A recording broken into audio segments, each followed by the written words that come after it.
My son-in-law looked my daughter in the eye and told her she was financially unfit to raise her own child.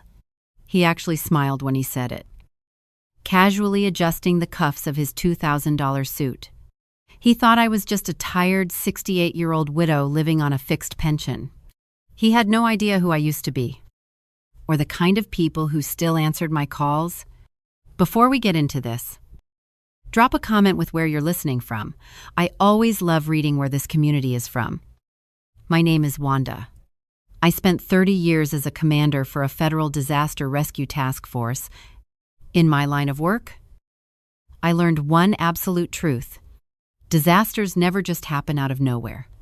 They always start with tiny, invisible cracks that people choose to ignore until the foundation completely gives way. I should have seen the cracks in my own family much sooner. It started on a rainy Tuesday evening in November. I was sitting in a dimly lit booth at a quiet dive bar on the edge of town, nursing a cheap draft beer. This was our annual squad reunion. To anyone walking in, we were just a few older folks with graying hair and faded scars. Sitting around a sticky wooden table, we certainly didn't look like much anymore. But the people sitting at that table had pulled survivors from the rubble of collapsed buildings. We trusted each other with our own lives, over and over again. In the worst conditions imaginable, Marcus was sitting directly across from me. He used to be my lead reconnaissance scout. Now, he runs a very quiet, very expensive private investigation firm downtown. He leaned forward, resting his forearms on the table. He didn't make small talk. He never did. He just looked right at me and lowered his voice. He told me he was working a corporate surveillance job at a luxury resort out in the valley over the weekend. He saw my son-in-law, Greg, but Greg wasn't at a weekend business conference like he told my daughter, Lily. Marcus watched him sitting by the pool, drinking expensive champagne, holding hands with a young woman who was easily 20 years, his junior. I didn't gasp. I didn't drop my glass. I didn't say a single word. I just sat back and took a slow, deep breath. The quiet before the storm. I did not sleep that night.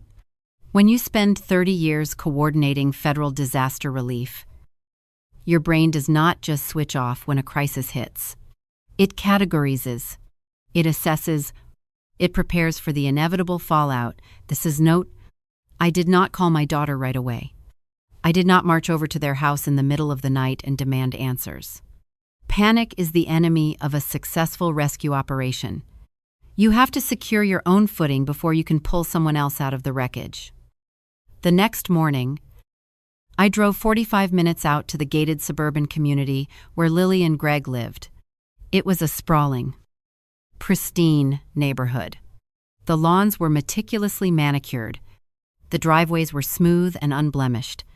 It was the kind of place that looked absolutely flawless from the outside. But I knew better than anyone that the most dangerous structures often look completely perfect right up until the exact moment the roof caves in. I parked my 10-year-old sedan on the street, right behind Greg's brand new imported sports car. I walked up the paved pathway and rang the doorbell. When Lily opened the door, my heart sank. She was only 32 years old, but she looked utterly exhausted. Her hair was tied back in a messy knot. She was wearing a faded, oversized sweater that had a small formula stain on the shoulder. My 18-month-old granddaughter, Mia, was balanced on her hip, fussing quietly. Lily forced a smile when she saw me, but it did not reach her eyes. The dark circles under them told a story of sleepless nights and quiet anxiety. I stepped inside.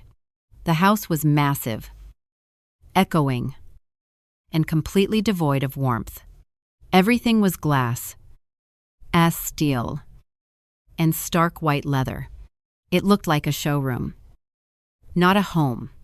I followed Lily into the kitchen, taking the baby from her arms so she could finally have a free hand to pour herself a cup of coffee. I watched my daughter move around her own kitchen.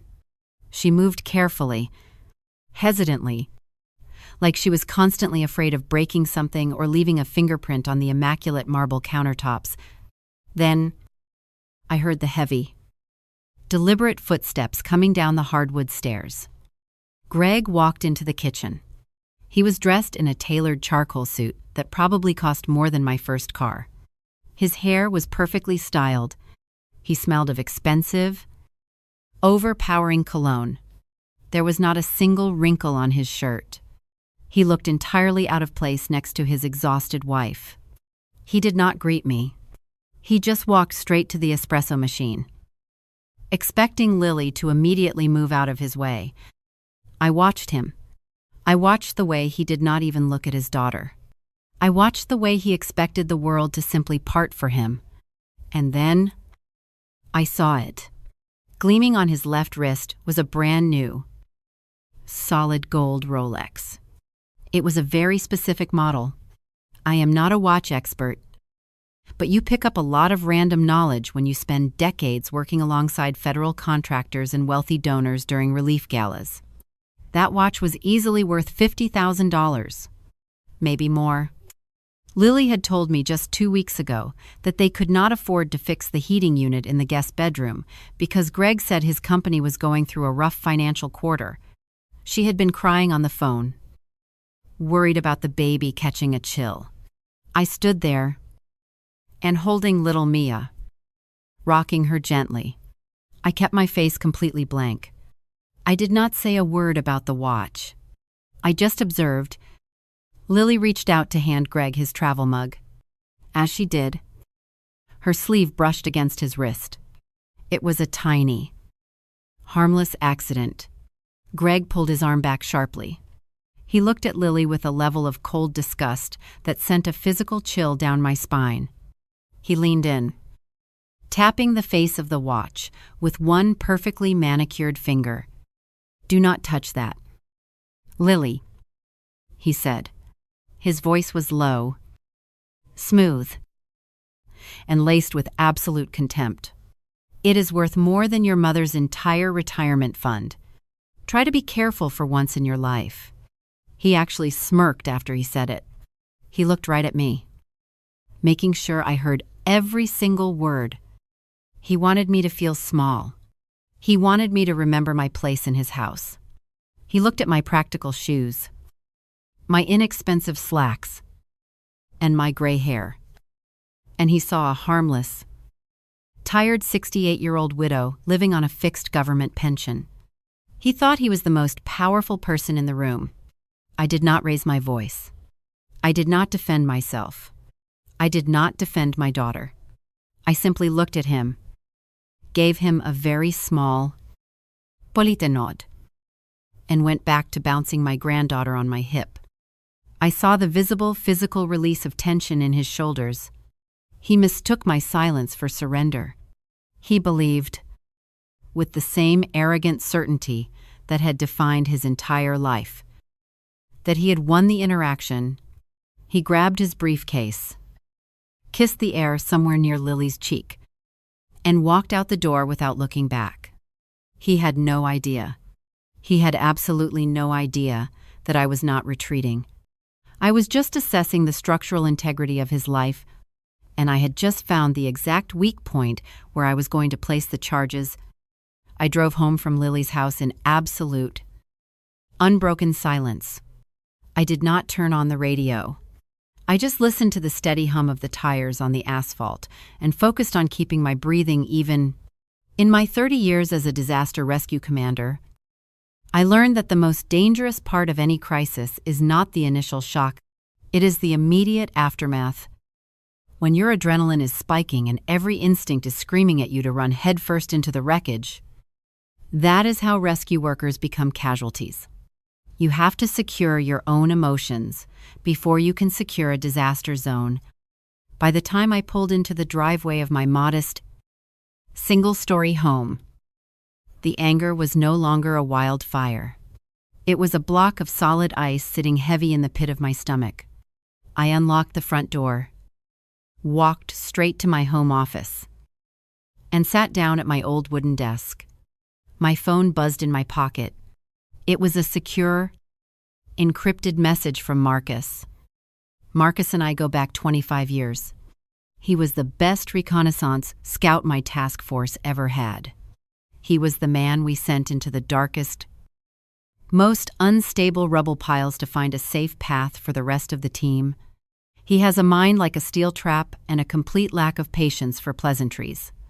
When he retired, he transitioned into high-end corporate private investigation, the kind of work where wealthy people pay him exorbitant amounts of money to find out who is stealing from them or who is sleeping with their spouses. He did not type a greeting. He just sent a passcode and a link to a secure cloud drive. I opened my laptop, entered the passcode, and waited for the files to load. There were 42 high-resolution photographs, along with a detailed timeline. Marcus is nothing if not thorough. I clicked on the first image, and the reality of my daughter's situation snapped into brutal, undeniable focus. It was Greg.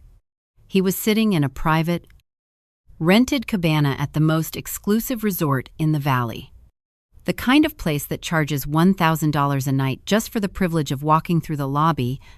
He was wearing designer sunglasses and a linen shirt unbuttoned halfway down his chest. He was leaning across a small glass table, pouring champagne for a young woman who could not have been more than 25 years old. I scrolled to the next picture. They were holding hands across the table, laughing at something she had said. I scrolled again. They were walking toward the luxury suites, his arm wrapped tightly around her waist. She was wearing a diamond tennis bracelet that caught the afternoon sunlight. I looked at the timestamp on the photograph. It was taken on Saturday afternoon at exactly 3:15. At that exact moment on Saturday, Lily had been on the phone with me, crying softly because little Mia had a fever of 102 degrees. And Greg had told her he was completely unreachable because he was locked in a critical strategy meeting with out-of-town investors. I stared at the screen for a very long time. I thought about the broken heating unit in my granddaughter's room. I thought about the faint formula stain on my daughter's oversized sweater. I thought about the way Greg had looked at her that morning in the kitchen, tapping the face of a $50,000 watch while speaking to her like she was a piece of garbage that someone had carelessly left on his pristine marble counter. A lesser woman might have picked up the phone right then and there. A lesser woman might have called her daughter, or driven back to that sterile glass house, or confronted Greg, screaming and crying. I did not do any of those things. When you spend decades analyzing structural failures, you learn that hitting a compromised load-bearing wall with a sledgehammer is the fastest way to bring the entire roof down on your own head. Greg was a compromised structure. He was built on lies, arrogance, and stolen money. If I confronted him now, without a complete blueprint of his life, he would simply reinforce his defenses. He would deny the affair entirely. He would gaslight Lily, telling her she was crazy and paranoid. He would quietly move his assets into hidden accounts. And worst of all, he would use his power and his money to crush her in a custody battle before she even knew she was in a fight. He believed he was untouchable. That was his greatest vulnerability. I needed him to stay exactly in that state of mind. I needed him to keep spending money. I needed him to keep booking hotel rooms. I needed him to keep acting like the smartest man in the room. Because arrogant men always leave a trail of breadcrumbs leading right to their own destruction. I stood up, walked into my kitchen, and brewed a strong pot of black coffee. I brought a steaming mug back to my desk, along with a heavy yellow legal pad and a pen. I sat down and began to write. I wrote down the name of the resort. I wrote down the estimated cost of the watch, the sports car, the champagne, the cabana. I started building a psychological profile of my son-in-law, just like I used to build profiles of disaster zones. How does a mid-level corporate executive afford this lifestyle while simultaneously cutting off his wife's access to basic home repairs? The math was fundamentally broken, and if there is one thing I have learned from my old friend David, who spent his entire career as a forensic auditor tracking missing funds, it is that the math always tells the truth. If the numbers do not add up, it means there is a hidden ledger somewhere. Before I closed the laptop, I looked at the picture of the young woman one more time. I felt no anger toward her. She was likely just another shiny object Greg had purchased to make himself feel important. My anger was reserved entirely for the man who had looked into my daughter's exhausted eyes and smiled while trying to break her spirit. I thought about Lily when she was a little girl, so full of bright, untamed energy. I had spent my life saving strangers from the worst days of their lives, and I had somehow allowed a monster to build a cage around my own child in plain sight. That realization was a bitter pill to swallow. But regret is a useless emotion in a rescue operation. Action is the only thing that matters. I picked up my phone and dialed Marcus's number. He answered on the first ring. "I have seen enough," I told him. My voice was completely steady, utterly devoid of any panic or hesitation. "What is the objective?" "Commander?" he asked. He had not called me that in 5 years. "I need a full structural assessment." I said, "I want bank records, credit card statements, property deeds, and corporate filings. I want to know where every single dollar he touches comes from. And where it goes. I want the hidden ledger." "Marcus, understood," he replied. "Give me 48 hours. He hung up. I set the phone down on the desk. The storm was no longer gathering on the horizon. It was already here, circling directly above Greg's perfectly manicured life. He just did not know it yet. And I was going to make absolutely sure that by the time he felt the first drop of rain, it would already be entirely too late to run. I did not have to wait the full 48 hours for the storm to break. It broke exactly 24 hours later. On a Thursday evening, the sky was the color of bruised iron, and a cold, relentless rain was washing over the city. I was in my kitchen, reviewing my own modest bank statements to see exactly how much liquid cash I could pull together for legal retainers. When my phone rang, it was Lily. She was not just crying, she was gasping for air. The kind of deep, ragged sobbing. That means a heart is breaking in real time. She could barely get the words out. She told me Greg was home. She told me she found something. She begged me to come over.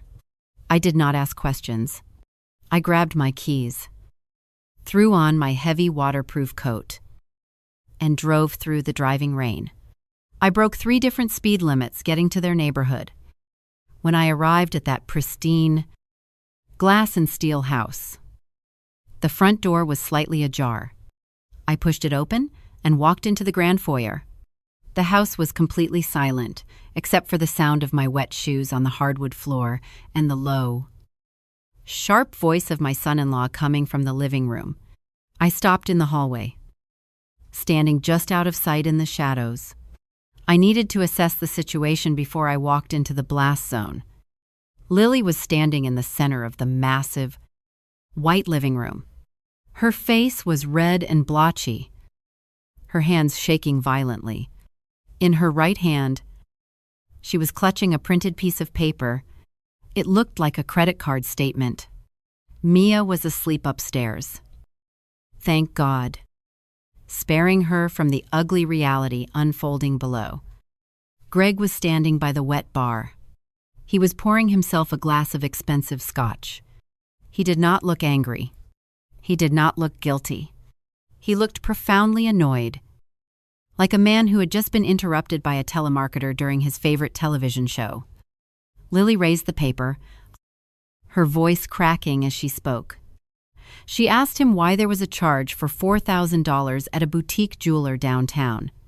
She asked him why there was a second charge for $800 at a luxury lingerie store.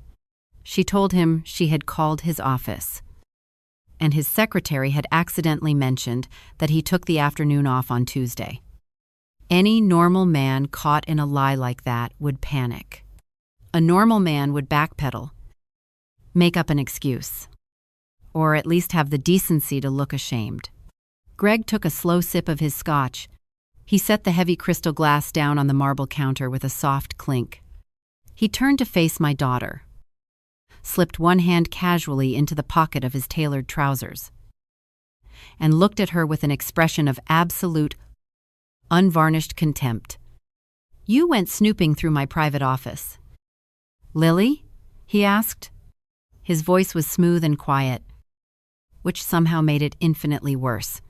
"That is a massive violation of trust." Lily let out a sound that was half sob, half laugh. "A violation of trust?" she cried. "You are spending thousands of dollars on another woman while we cannot even afford to fix the heat in your own daughter's bedroom. Who is she?" "Greg?" He sighed. A long, dramatic sigh, like he was dealing with a very slow, very frustrating child. "I entertain high-value clients." "Lily," he said, his tone dripping with condescension, "I buy gifts for the wives of board members. I do what is necessary to maintain the lifestyle that you currently enjoy for absolutely free. You do not understand corporate relations because you do not work.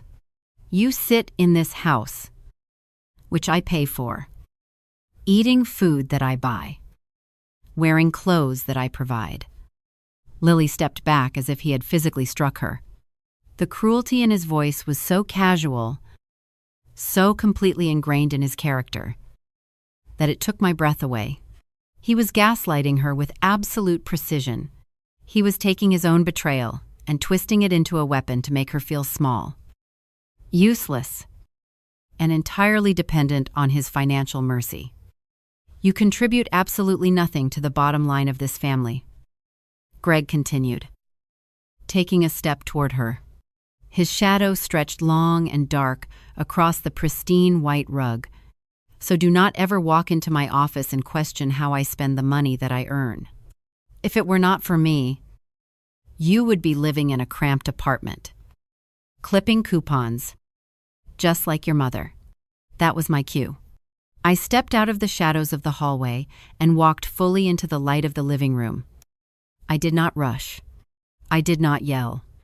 I walked with the slow, deliberate pace of a commander stepping onto a disaster site. I stopped right next to my daughter and put one hand firmly on her trembling shoulder. I felt the physical shockwave of her anxiety vibrating through her bones. Greg looked at me. He did not flinch. He did not look embarrassed that I had heard him emotionally abusing his wife. He just offered a cold, humorless smirk. "Oh, good," he said, picking up his glass of scotch again. "The cavalry has arrived. Tell your daughter to stop acting like a paranoid lunatic and respect the man who keeps a roof over her head." I looked at him. I looked at his perfect hair, his expensive clothes, and the solid gold watch gleaming on his wrist. I felt the anger rising in my chest, a dark and heavy tide. But I forced it down. I locked it away in a steel box in the back of my mind. Marcus had not finished the structural assessment yet. I did not have the bank routing numbers. I did not have the corporate filings. If I lost my temper now, if I threatened him or told him what I knew about the girl at the resort, he would immediately lock down his assets. He would hire an aggressive legal team by morning. I could not afford to let him know he was in a war until I had already won it. I looked him dead in the eye. I kept my voice completely flat and devoid of any emotion whatsoever. "It is late, Greg," I said simply. "Lily is tired. I think it is best if she and Mia come stay with me for a few days." Greg let out a short, hollow laugh. The sound of it bounced off the high, vaulted ceilings of that pristine white living room. sharp and completely devoid of any real humor. He took another slow sip of his expensive scotch, savoring the burn, and looked at the two of us as if we were nothing more than a minor inconvenience in his otherwise perfect evening. "You want to leave?" he asked. His voice dropped to a low, smooth whisper. "Be my guest. Pack a bag right now. Walk right out that front door. But you are leaving alone." Lily froze. The printed credit card statement in her hand fluttered slightly as she trembled. "What are you talking about?" she whispered. Her voice was barely audible over the relentless drumming of the rain against the floor-to-ceiling windows. "I am talking about Mia," Greg said. Stepping closer to her, he used his height to loom over her. A classic intimidation tactic I had seen 100 times from men who possessed no real inner strength. "If you try to walk out of this marriage, I will file for full, exclusive custody by tomorrow morning, and I will win." "Lily," he smiled then, a cold, terrifying smile. "I make a 7-figure salary." He continued smoothly. "I own this house. I can afford a team of professional nannies and the absolute best family lawyers in this state. You? You have absolutely zero income. You have a gap in your employment history that is 3 years long. You do not even have a checking account in your own name anymore. No judge in the world is going to hand a child over to an unemployed, unstable woman who cannot even afford her own groceries." Lily let out a ragged gasp. She looked at me. Share. Unadulterated panic flooding her eyes. Her biggest fear, the only thing that mattered to her in this world, was sleeping peacefully in a crib upstairs. And Greg was holding that over her head like a loaded weapon. Greg followed her gaze and turned his attention to me. "And do not think for 1 second that your mother is going to save you," he added, his voice dripping with venom. He looked me up and down, his eyes lingering on my damp, waterproof coat and my practical, scuffed shoes. What exactly is she going to do? Hire a high-powered legal team with her monthly government pension check? He took a step toward me now. I did not move. I did not blink. I just stared straight into his arrogant eyes. "She lives in a house that is half the size of my garage." Greg sneered. "She drives a car that is worth less than the shoes I am wearing right now. She is a tired, old widow living on a fixed income. She cannot protect you. Lily, you have nothing. You are nothing without me." I felt Lily step forward. She was shaking with rage and terror. She opened her mouth to argue, to scream at him, to fight back against the absolute cruelty of his words. I reached out and grabbed her wrist. Hard. Lily looked at me. Startled, I locked eyes with my daughter. I gave her the exact same look I used to give my disaster reconnaissance teams when we were standing on top of severely unstable ground. It was a silent, absolute command. Do not move. Do not speak. Do not provoke the structural collapse. Lily swallowed hard. She understood. She had seen me wear that expression her entire childhood whenever a crisis hit. She closed her mouth, looked down at the floor, and let the tears spill silently over her eyelashes. I watched Greg. I watched the way his posture changed the moment Lily lowered her head. I watched his shoulders drop, and I watched a slow, deeply satisfied smirk spread across his perfectly shaved face. There was a visible, profound relief washing over his features. He looked at the two of us standing there, in complete silence. And his massive ego immediately wrote a story that made him the undisputed king of the room. He mistook my silence for surrender. He believed, with the same arrogant certainty that had defined his entire life, that he had won the war without even having to fight a single battle. He thought our silence meant we knew our place. He reached up and adjusted the cuffs of his tailored charcoal suit, smoothing out a tiny, invisible wrinkle on his sleeve. He took a deep breath. completely relaxed now. That is what I thought, he said softly, turning back to his wet bar. I am going up to my study. I have real work to do for the people who actually matter. Clean up this mess, Lily, and make sure your mother is gone before I come back down. He picked up his glass, turned his back on us, and walked casually toward the stairs. He had no idea. As I stood there holding my daughter in the quiet aftermath of his cruelty, I felt a strange sense of absolute calm wash over me. Arrogant men always make the same fatal miscalculation. They believe that whoever shouts the loudest is the one in control. They never realize that the quietest person in the room is usually the one holding the detonator. I waited until I heard the heavy oak door of Greg's study click shut upstairs. The absolute arrogance of the man.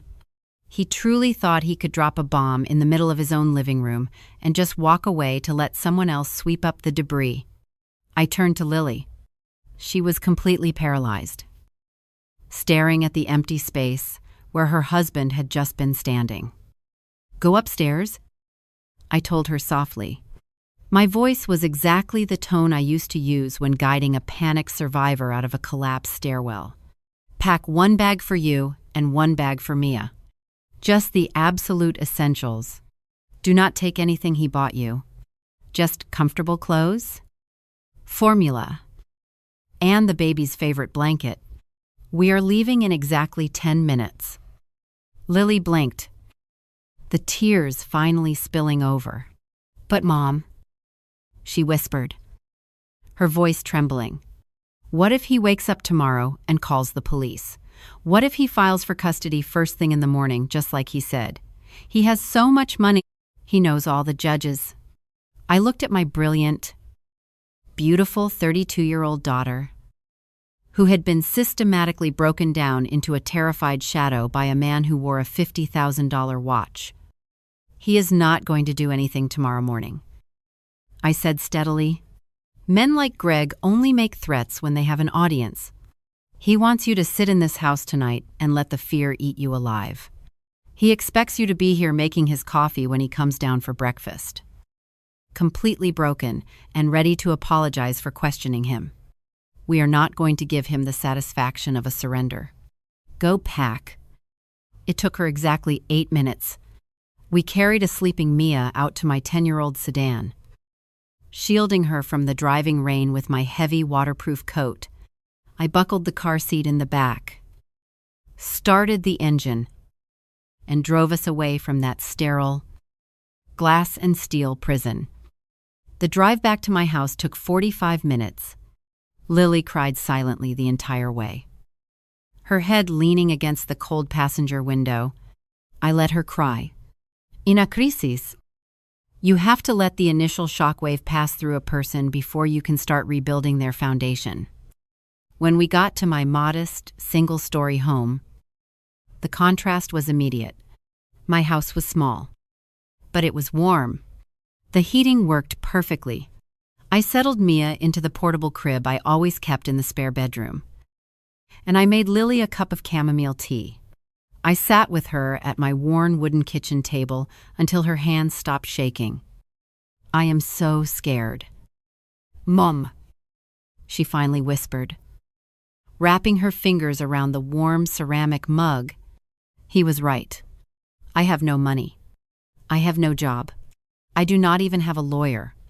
How can I fight a man who can buy an entire legal team without even looking at his bank account balance? I reached across the table and covered her hand with mine. You do not need a lawyer, Lily, I said quietly. You just need to sleep. Let me handle the structural integrity of this situation. I promise you, by the time he realizes what is happening, his money will not be able to save him. I stayed with her until her exhaustion finally pulled her into a deep, dreamless sleep. Then, I walked down the hall to my small home office. I shut the door behind me and turned on the small brass desk lamp. The rain was still beating against the window panes. It was 1:15 in the morning. I pulled out my secure mobile phone. I had already spoken to Marcus. My old reconnaissance scout.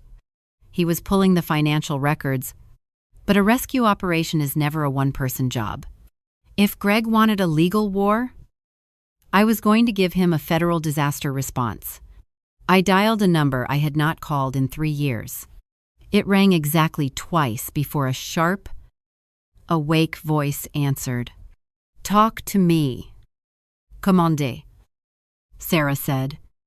Sarah and I go back 30 years. When we were on the disaster task force, she was our lead field medic. She was the woman who would crawl into a collapsed concrete tunnel with a flashlight and a medical kit. Completely fearless. When she retired from the federal team, she went to law school. Now, she is one of the most ruthless, heavily feared family law attorneys in the state. She handles high-net-worth divorces for people who want to destroy their spouses. She does not lose. "Ivar, I need a favor." "Sarah," I said. My voice was calm in the quiet room. My son-in-law just threatened to take my granddaughter away because he thinks my daughter is financially unfit. He thinks he can use his corporate salary to crush her in family court. There was a brief silence on the other end of the line. Then, I heard the sound of Sarah striking a match and lighting a cigarette. "Is that so?" she asked, her voice dropping an octave into a tone that would have terrified any opposing counsel. "Does this corporate genius know who you are? He thinks I am just a tired old widow living on a fixed pension." I replied. Sarah let out a low, dark laugh.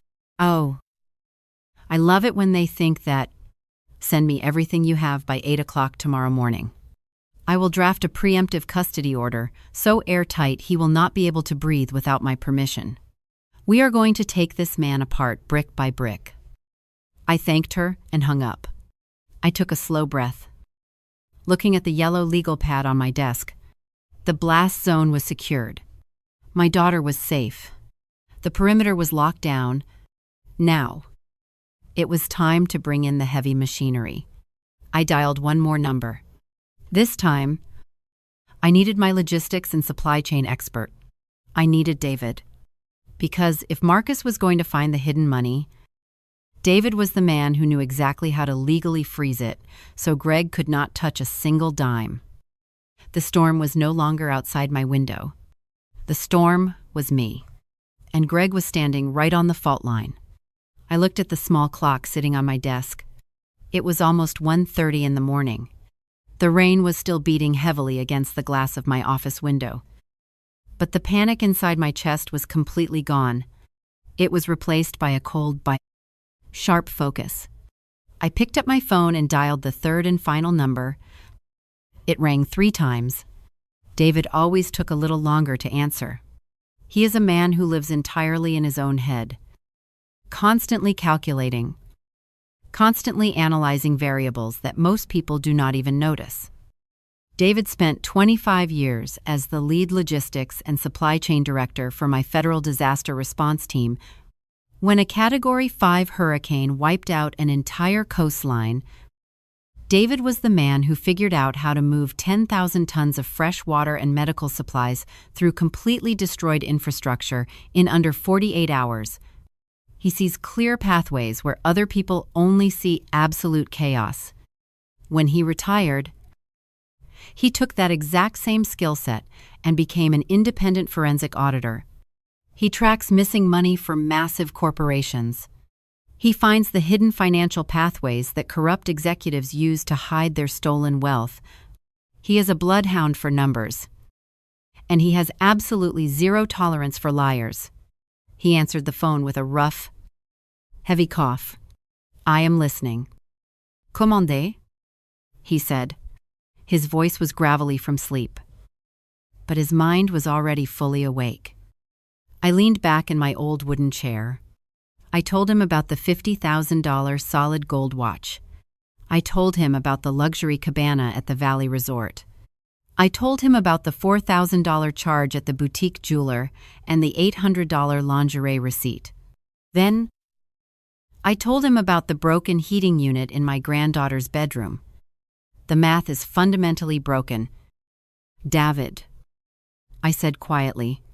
He is a mid-level executive. He makes good money, but not private resort and solid gold watch money. Not without leaving a massive hole somewhere else. He told my daughter he makes a 7-figure salary, but he cuts her credit cards off for buying basic groceries. He is hiding a ledger. I need you to find it. I heard the sound of a heavy chair scraping against a hardwood floor. I heard a laptop powering on. David was already moving. Give me the routing numbers Marcus pulled, David said. The thrill of the hunt was completely taking over his tone. People like your son-in-law are always the most predictable. Wanda. They think they are the smartest guys in the room because they figure out how to open a basic shell company or set up a wire transfer. But they always get lazy. They always leave a digital fingerprint. Arrogance is a forensic auditor's best friend. I will have his entire financial skeleton mapped out by tomorrow night. I thanked him and ended the call. Some people might wonder how a tired 68-year-old widow could make 3 phone calls in the middle of the night and instantly mobilize a ruthless family attorney, a high-end private investigator, and a world-class forensic auditor. It is because of the dirt. When you spend decades standing in the dirt and the rubble with people, pulling broken bodies out of collapsed concrete structures, you forge a bond that normal people simply cannot comprehend. 22 years ago, during a massive earthquake response, a secondary tremor brought a concrete parking garage down on top of my advance team. Sarah, Marcus, and David were trapped inside that dark, suffocating space. I was the incident commander. I refused the direct order from my superiors to abandon the search and declare them a lost cause. I dug for 36 straight hours with my bare hands and a volunteer crew until we pulled every single one of them out alive into the daylight. They do not work for me. They are my family. And Greg had just threatened to take a child away from a member of our family. He had absolutely no idea what kind of hell he had just summoned into his perfectly manicured life. The sun finally came up around 6:30. The storm had passed, leaving the sky a pale, washed-out blue. I walked into my small kitchen and started making oatmeal and brewing a fresh pot of strong black coffee. The smell of the roasted beans filled the small house, bringing a sense of warm normalcy to a completely abnormal situation. Lily walked into the kitchen a few minutes later. She looked incredibly pale and fragile. She was wearing one of my old flannel shirts.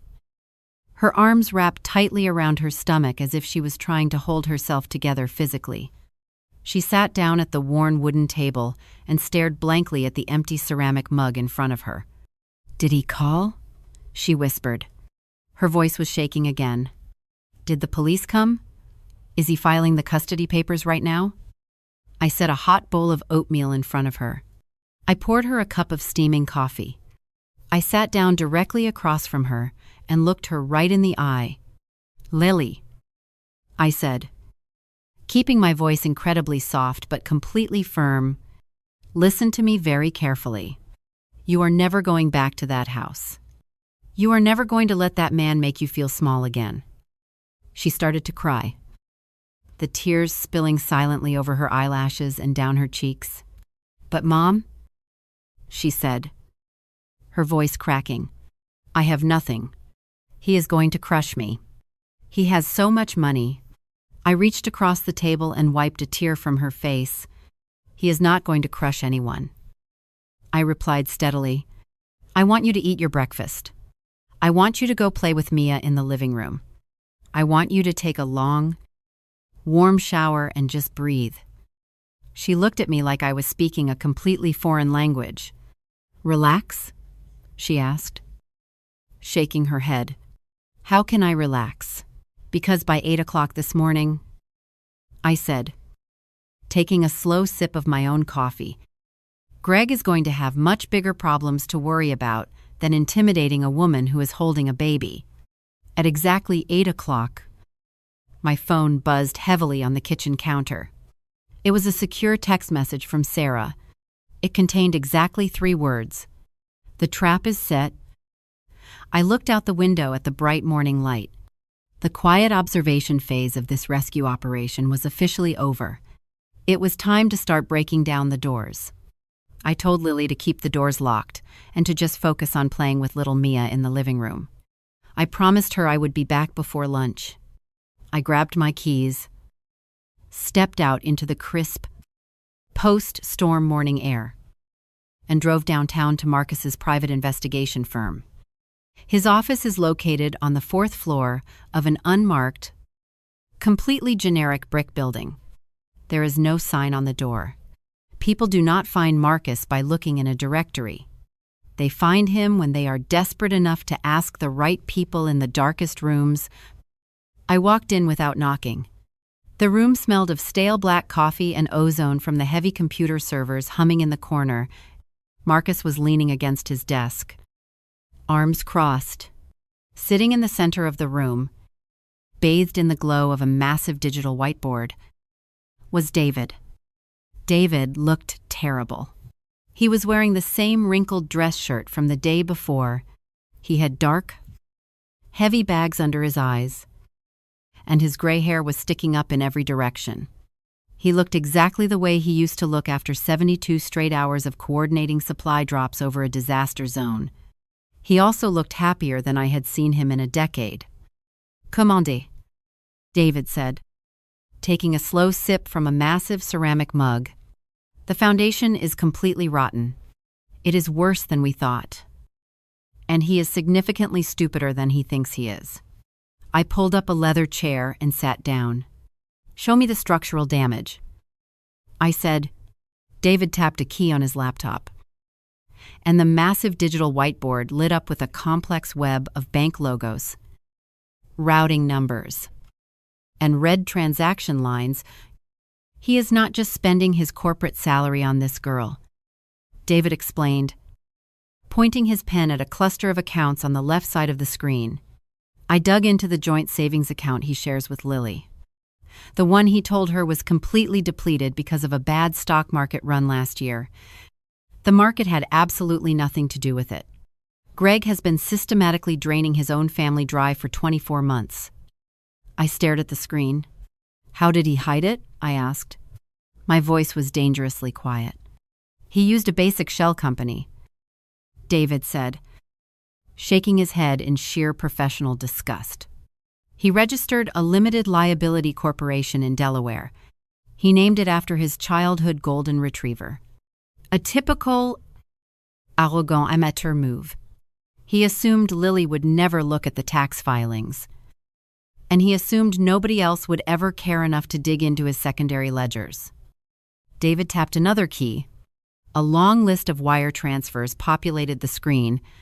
Over the last 2 years, he has initiated over 60 separate wire transfers. David continued. $3,000 here, $7,000 there. He classified them as independent consulting fees for his own firm, but the money was bouncing through the Delaware Shell Company and going straight into a hidden, private checking account. Marcus stepped forward then. He handed me a printed folder. "That is the hidden ledger," Marcus said smoothly. "And this is where the money is going." I opened the folder.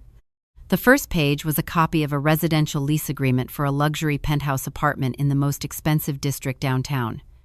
The rent was $6,000 a month. The lease is in his name. Marcus said, "But the resident is Chloe.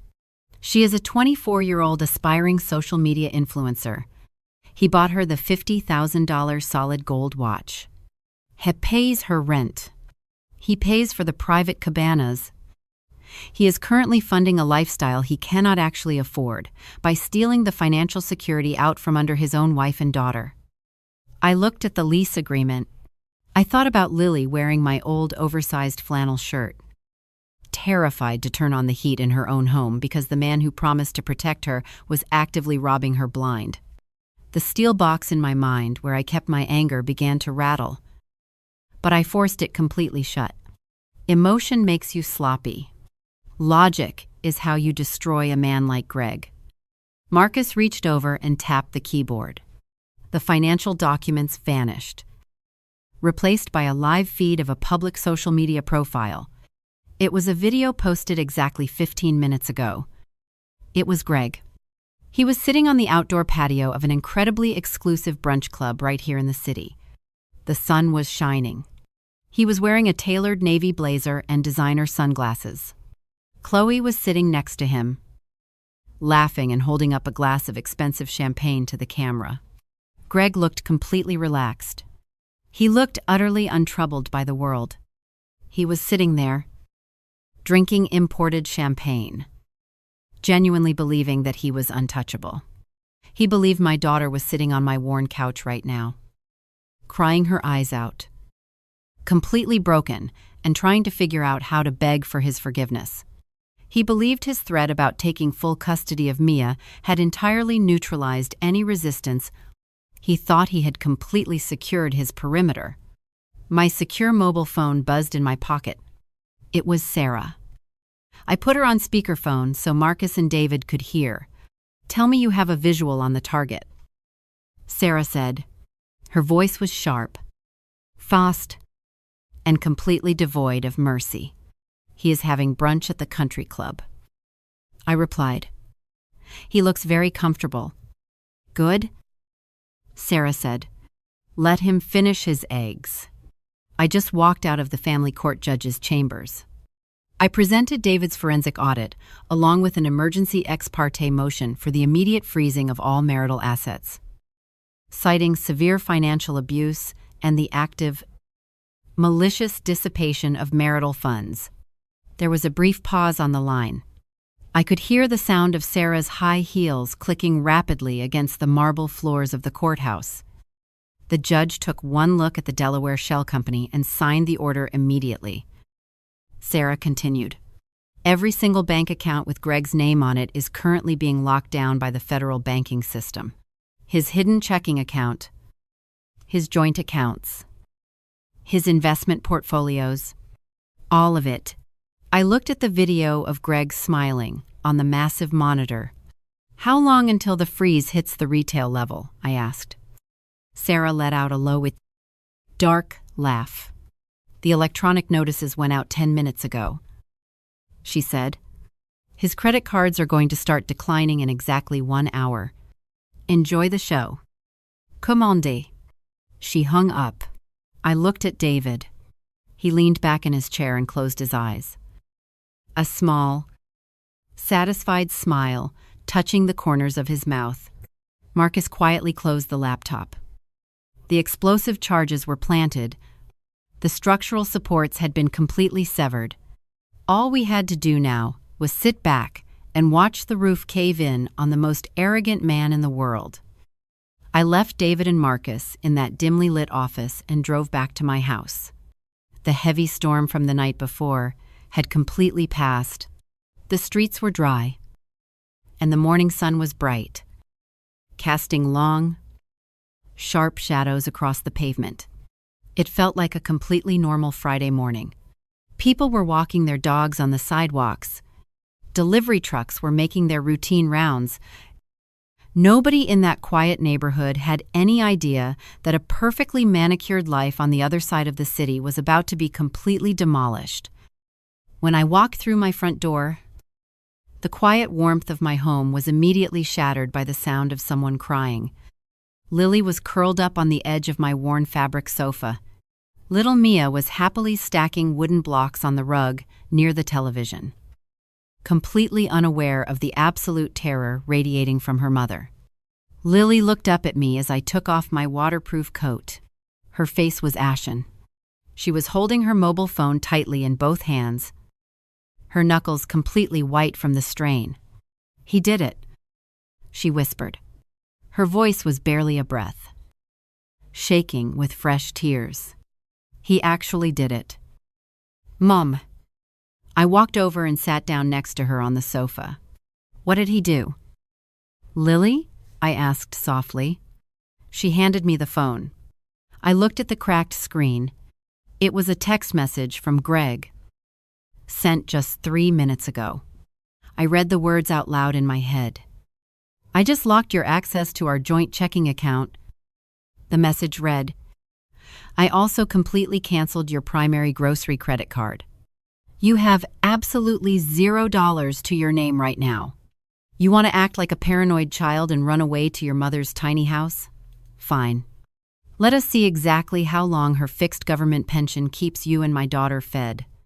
You have until 8 o'clock tonight to bring Mia back to my house and apologize to me for disrespecting my privacy. If you are not walking through my front door by 8, you get nothing. I will file for full physical custody on Monday morning. Enjoy your little vacation." I stared at the screen for a long moment. The sheer, unadulterated cruelty of that message was breathtaking. He was sitting at an exclusive, sunlit brunch club downtown. He was drinking imported champagne with a 24-year-old girl, and he had deliberately taken a break from laughing with his mistress to purposefully inflict absolute financial terror on his exhausted wife. He wanted to break her spirit completely. He wanted to remind her that he held the keys to her survival, the season of ended, besitter all in einen. And he wanted her to beg for them back. He truly believed he was a king, surveying his conquered territory. He was experiencing the ultimate false triumph. He thought he was expertly cutting off our supply lines, forcing us into a desperate surrender before the sun even went down. He had absolutely no idea that he was standing in the middle of a collapsed tunnel, aggressively hammering away at the only remaining support beam, keeping the roof off his head. Lily buried her face in her hands, her shoulders shaking violently. "I have nothing," she cried. "I cannot even go to the pharmacy down the street to buy Mia's formula today if I run out. He has all the money. We are going to lose. Mom, he is going to buy the best lawyers in the state. And he is going to take my baby away just because I cannot afford to fight him." I set the phone down on the wooden coffee table. I did not raise my voice. I did not show a single ounce of panic. I just reached over and pulled my daughter into a tight, grounding hug. "He does not have all the money." "Lily," I said quietly, keeping my tone perfectly even, "he actually does not have a single dime anymore." She looked up at me, her eyes red and utterly confused. "What are you talking about?" she asked. I looked at the old grandfather clock standing in the corner of my living room. It was exactly 10:45 in the morning. It had been exactly 45 minutes since Sarah walked out of the family court judge's chambers. The electronic freeze notices were already actively moving through the federal banking system. Before I could explain the sheer magnitude of what was about to happen to her husband, my secure phone buzzed heavily in my pocket. It was Marcus. I pulled the phone out, put the call on speakerphone, and set it on the coffee table right next to Greg's cruel text message. "Talk to me." "Marcus," I said. "Commande," Marcus replied, his voice completely smooth and professional through the speaker. "The target has finished his brunch. He paid with physical cash. I assume he wanted to leave a massive tip to impress the girl. They just walked out of the club and crossed the main street. They are currently walking into a very high-end European leather goods boutique." I looked at Lily. She was staring at my phone, completely stunned by the fact that a private investigator was tracking her husband's exact movements in real time. "What are they doing in the boutique?" I asked. Marcus chuckled. "Allo?" Dry sound, completely devoid of any humor. "The girl is currently pointing at a massive, matching set of designer travel luggage." He reported. "The target is nodding. He is leaning casually against the pristine glass display case, looking incredibly pleased with himself. He is playing the role of the wealthy benefactor perfectly. The luggage set, she is looking at retails for roughly $12,000. Lily let out a sharp gasp. $12,000? She whispered, her voice cracking. She looked down at her own phone, where her husband had just threatened to starve her out over basic grocery money. He is walking up to the register now. Marcus continued, his voice dropping slightly as he observed the live camera feed. He is pulling out his designer leather wallet. He is taking out a heavy metal black card. It is the exact card tied directly to the hidden Delaware shell company. The cashier is smiling and ringing up the luggage. I leaned forward, resting my elbows on my knees. I looked at the grandfather clock again. It was exactly 10:50. Exactly 1 hour since the judge signed the absolute freeze on every single asset bearing Greg's name. Stay on the line. Marcus, I said softly, feeling the steel box in my mind finally click open. Tell me exactly what happens when they swipe that card. I sat perfectly still on my worn fabric sofa, listening to the steady, quiet breathing of my private investigator through the speakerphone. The living room was completely silent except for the rhythmic ticking of the grandfather clock in the corner. Lily was sitting right next to me. She had stopped crying. She was holding her breath, staring down at the small black phone on the coffee table as if it were a live explosive device. Marcus cleared his throat. The cashier just swiped the black card, he said. His voice was a low, clinical whisper, completely detached and professional. We waited. The seconds stretched out, heavy and thick, in the quiet room. There is a pause. Marcus reported, "The machine is flashing red. The transaction was declined." I felt a very small, very cold smile touch the corners of my mouth. "What is he doing?" I asked smoothly. "He looks mildly annoyed," Marcus replied. "He is laughing. He just touched the girl on the shoulder and told her that his private bank always flags unusually large purchases for fraud protection. He is playing the part of the slightly inconvenienced millionaire perfectly. He is reaching into his designer leather wallet again. He is pulling out a silver platinum credit card. It looks like the one tied to his primary checking account. He is handing it to the cashier with a very confident smirk. I looked at Lily. Her eyes were wide, completely fixated on the phone. The absolute terror that had paralyzed her just 10 minutes ago was slowly beginning to crack, replaced by a profound, dawning realization of what was actually happening. The cashier swiped the silver card. Marcus said, another long, heavy pause. Declined. Marcus stated.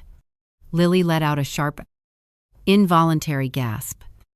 The cashier is no longer smiling. Marcus continued, his tone carrying a faint trace of dark amusement. She is looking at him the way people look at a nuisance who is wasting their time.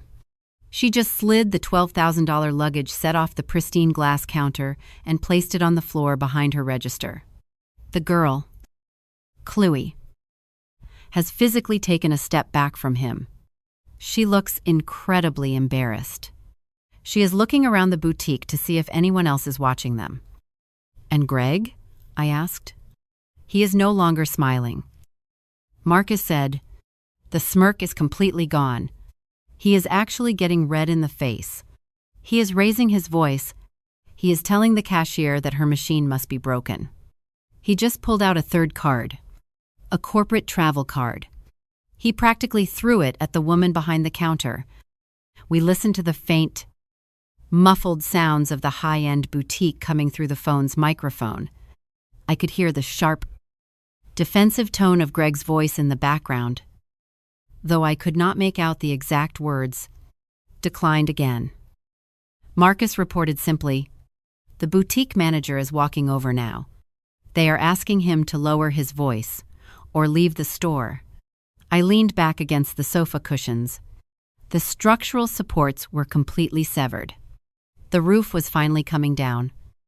He just grabbed his wallet and walked out of the store.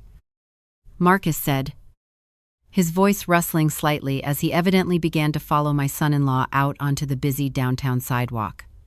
The girl is following him, but she is keeping her distance. He is furious. He just pulled out his cell phone. He is pacing back and forth near a street lamp. He is dialing a number.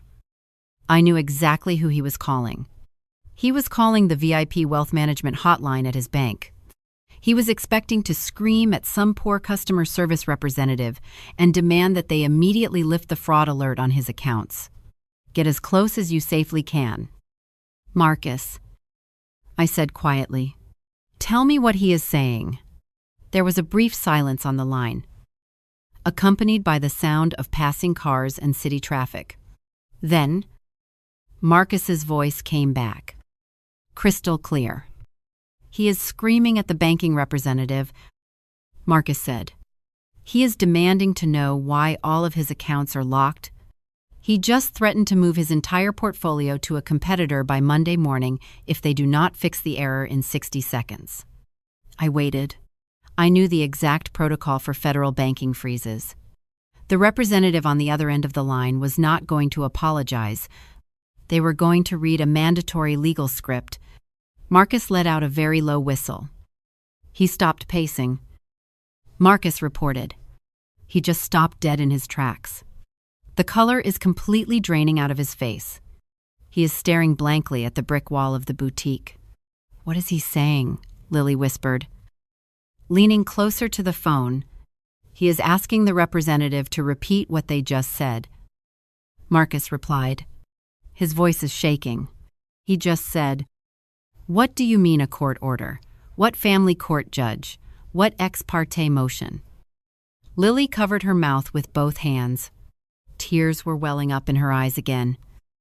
But this time, they were not tears of terror. They were tears of absolute, overwhelming relief. He is trying to ask them how much money he can access right now. Marcus continued. The answer must have been 0. He just dropped his phone. It actually slipped right out of his hand and hit the concrete sidewalk. The screen shattered. He is just standing there, staring down at it. The girl, Chloe, just asked him, What is wrong? He did not answer her. He looks like a man who just got hit by a freight train. I looked at the grandfather clock. It was exactly 11:15 in the morning. Less than 12 hours ago, that man had stood in a pristine glass living room, wearing a $50,000 watch, and confidently told my daughter that she was entirely worthless without his money. He had threatened to use his massive wealth to rip a child out of her mother's arms.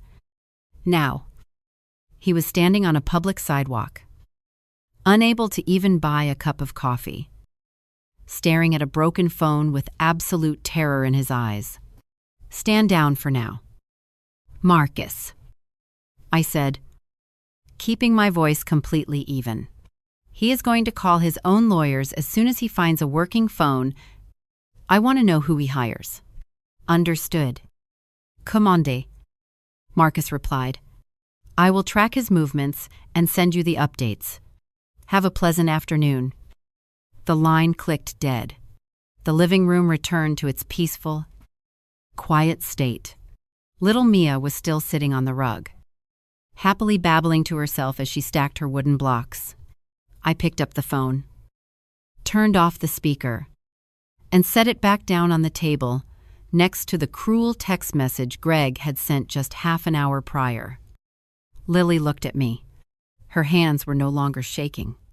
The crushing weight of the anxiety that had suffocated her for the last 3 years had momentarily lifted, completely replaced by a stunned, silent awe. Mom, she whispered, her voice barely a breath. What did you do? I reached out and gently smoothed a strand of hair behind her ear. I told you last night. Lily, I said softly, disasters do not just happen. You have to know exactly where to place the charges. He built his entire life on stolen foundation pillars. All we did was pull them out. She leaned forward and wrapped her arms tightly around my neck, burying her face in my shoulder. I held my daughter, looking out the window at the bright, clear morning sky. The initial blast had been a complete success, but a man like Greg, a man driven entirely by ego and arrogance, does not simply surrender after the first explosion. He would panic. Yes, but then he would get desperate. He would try to fight back. He would try to drag us into a courtroom and use whatever leverage he thought he still had to crush us. He still believed this was just a simple, aggressive divorce tactic. He had absolutely no idea that the financial freeze was only the first layer of the trap. Let him find a lawyer. I thought to myself, as I held my daughter, let him walk into a courtroom. Let him try to rebuild his broken fortress. Sarah was waiting for him. And when she was done dismantling his legal defenses, David was going to hand the real hidden ledger straight to the federal authorities. The reckoning had only just begun. The weekend passed in absolute, unbroken silence. Greg did not try to come to my house. He knew better. But he did send emails. Exactly 14 emails over the course of 48 hours. Lily had blocked his phone number on my advice, but she still had her laptop open on the kitchen counter. I read every single message he sent. His tone shifted wildly. The first few emails were pure, unadulterated rage. He called her crazy. He told her she had ruined his life over a stupid misunderstanding. By Saturday night, the tone changed to bargaining. He promised to buy her a new car if she just called the judge and dropped the freeze. But by Sunday afternoon, when he finally realized the freeze was absolute and he truly had no access to a single dime of his own money, the arrogance came roaring right back. The final email arrived on Sunday evening at 8 o'clock.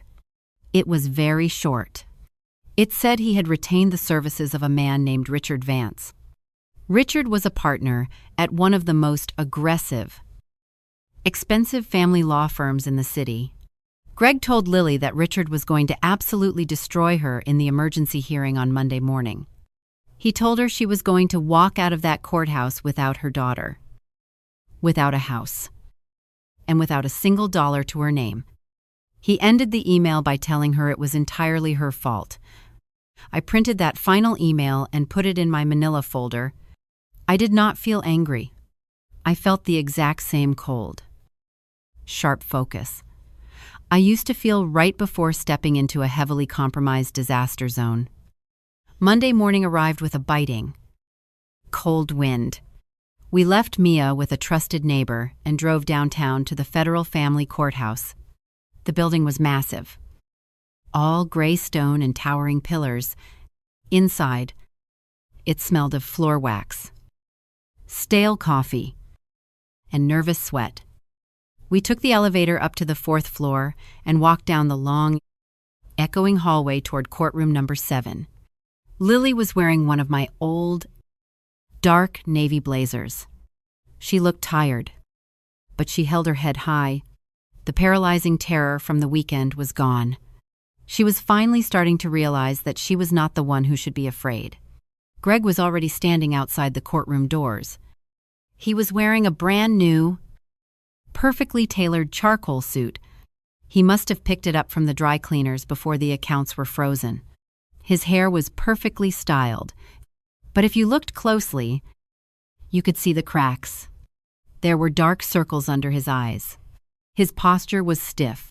He was constantly checking his left wrist, forgetting that he had taken off the $50,000 solid gold watch because his lawyer likely told him not to wear it in front of the judge.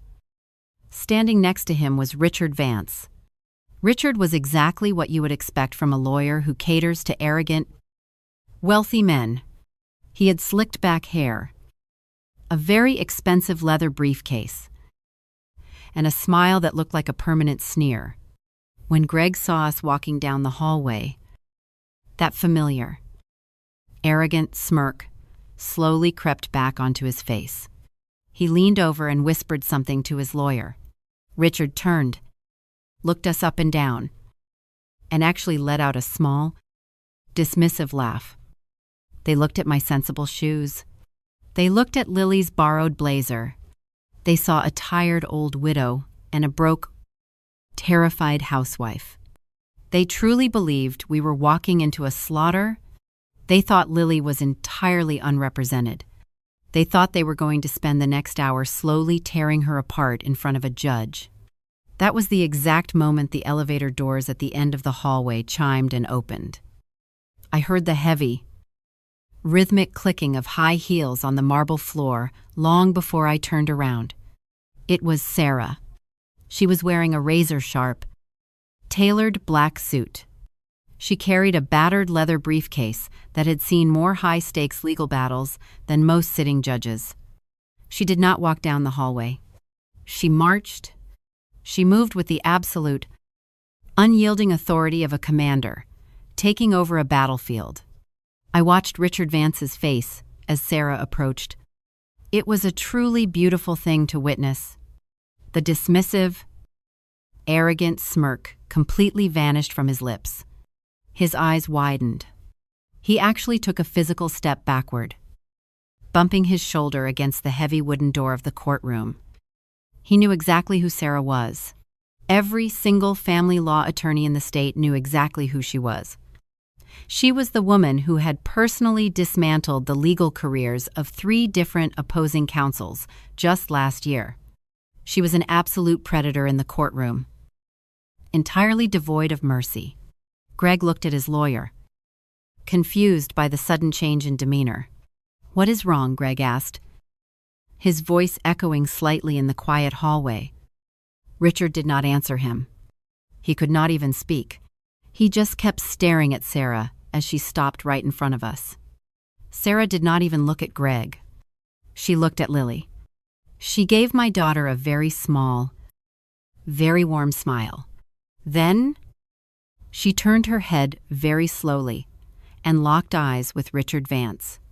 "Hello, Richard," Sarah said. Her voice was smooth, quiet, and completely terrifying. "I see you are still taking on clients who cannot afford to pay your retainer." Richard swallowed hard.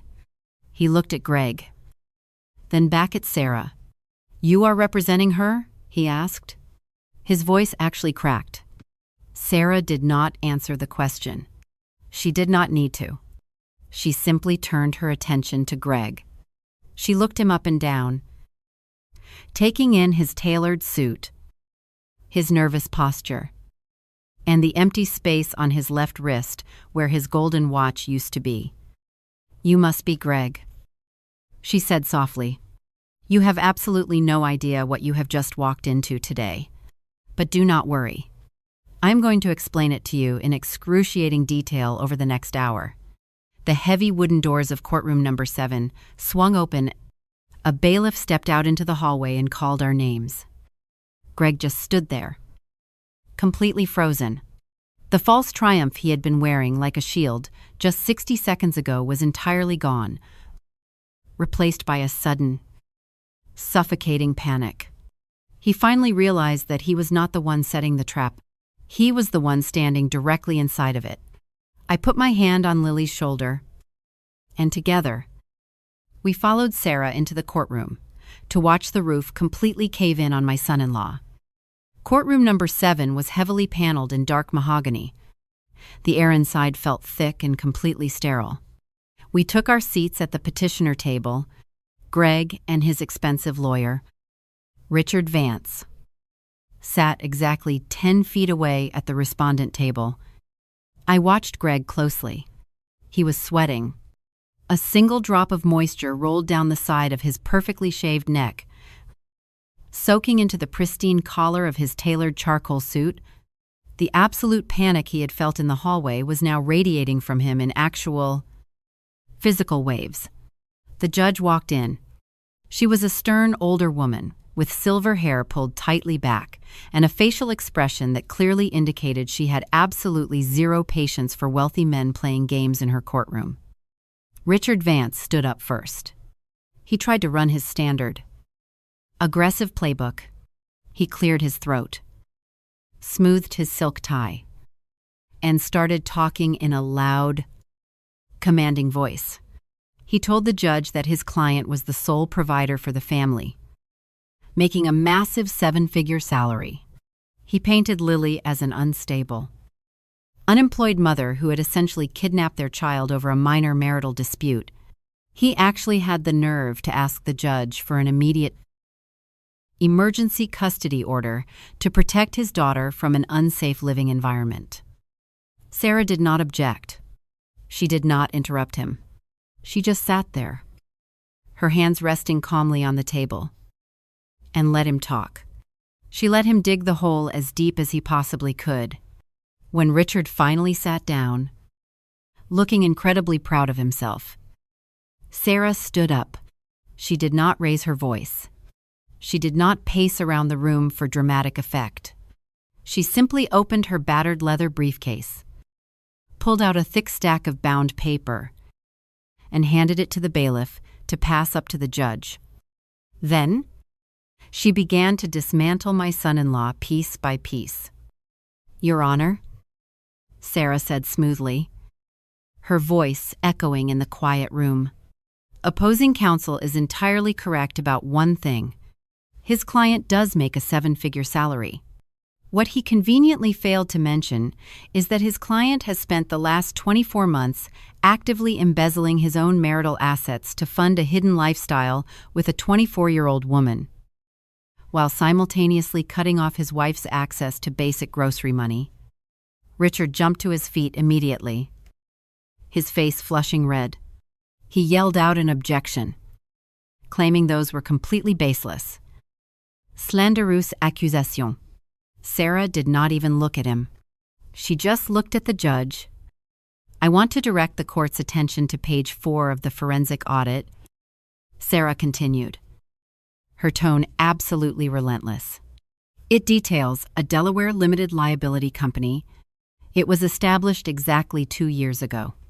Over the last 24 months, my client's husband has wired over $400,000 from their joint marital savings accounts into this hidden shell company." I watched Greg. He stopped breathing. He actually stopped breathing.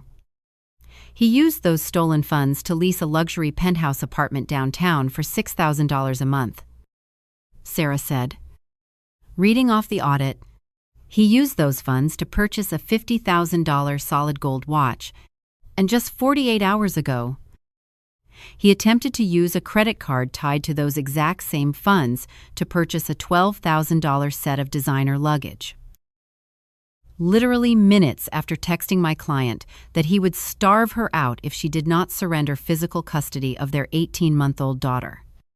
Sarah pulled a single sheet of paper from her folder. It was the printed screenshot of Greg's text message. She handed it to the bailiff. The courtroom went completely, terrifyingly silent. The judge looked down at the forensic audit David had prepared. She traced the wire transfers with her pen. Then, she picked up the printed copy of the cruel text message. She read it twice. Finally, the judge looked up at Greg.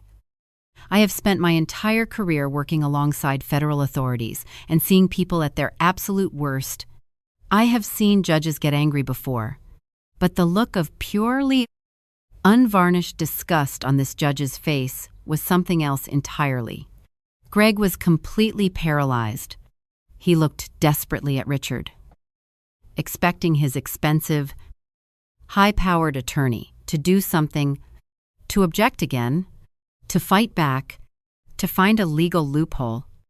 But Richard Vance was a man who cared about his own career and reputation above absolutely everything else.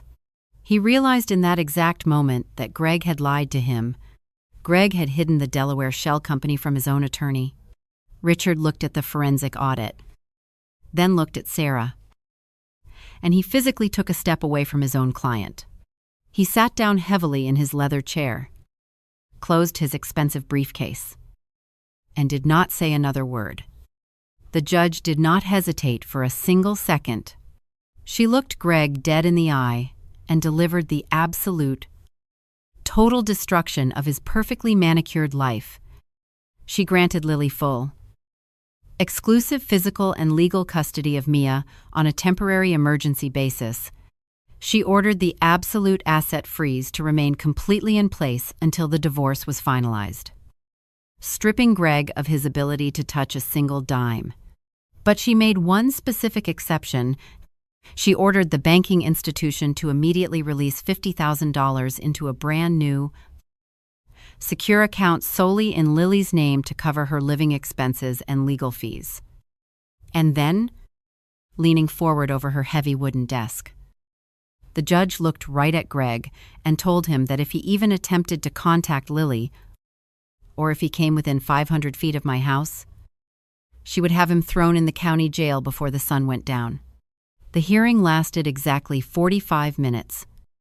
When the bailiff announced that court was adjourned, Greg did not move. He just sat there at the defense table.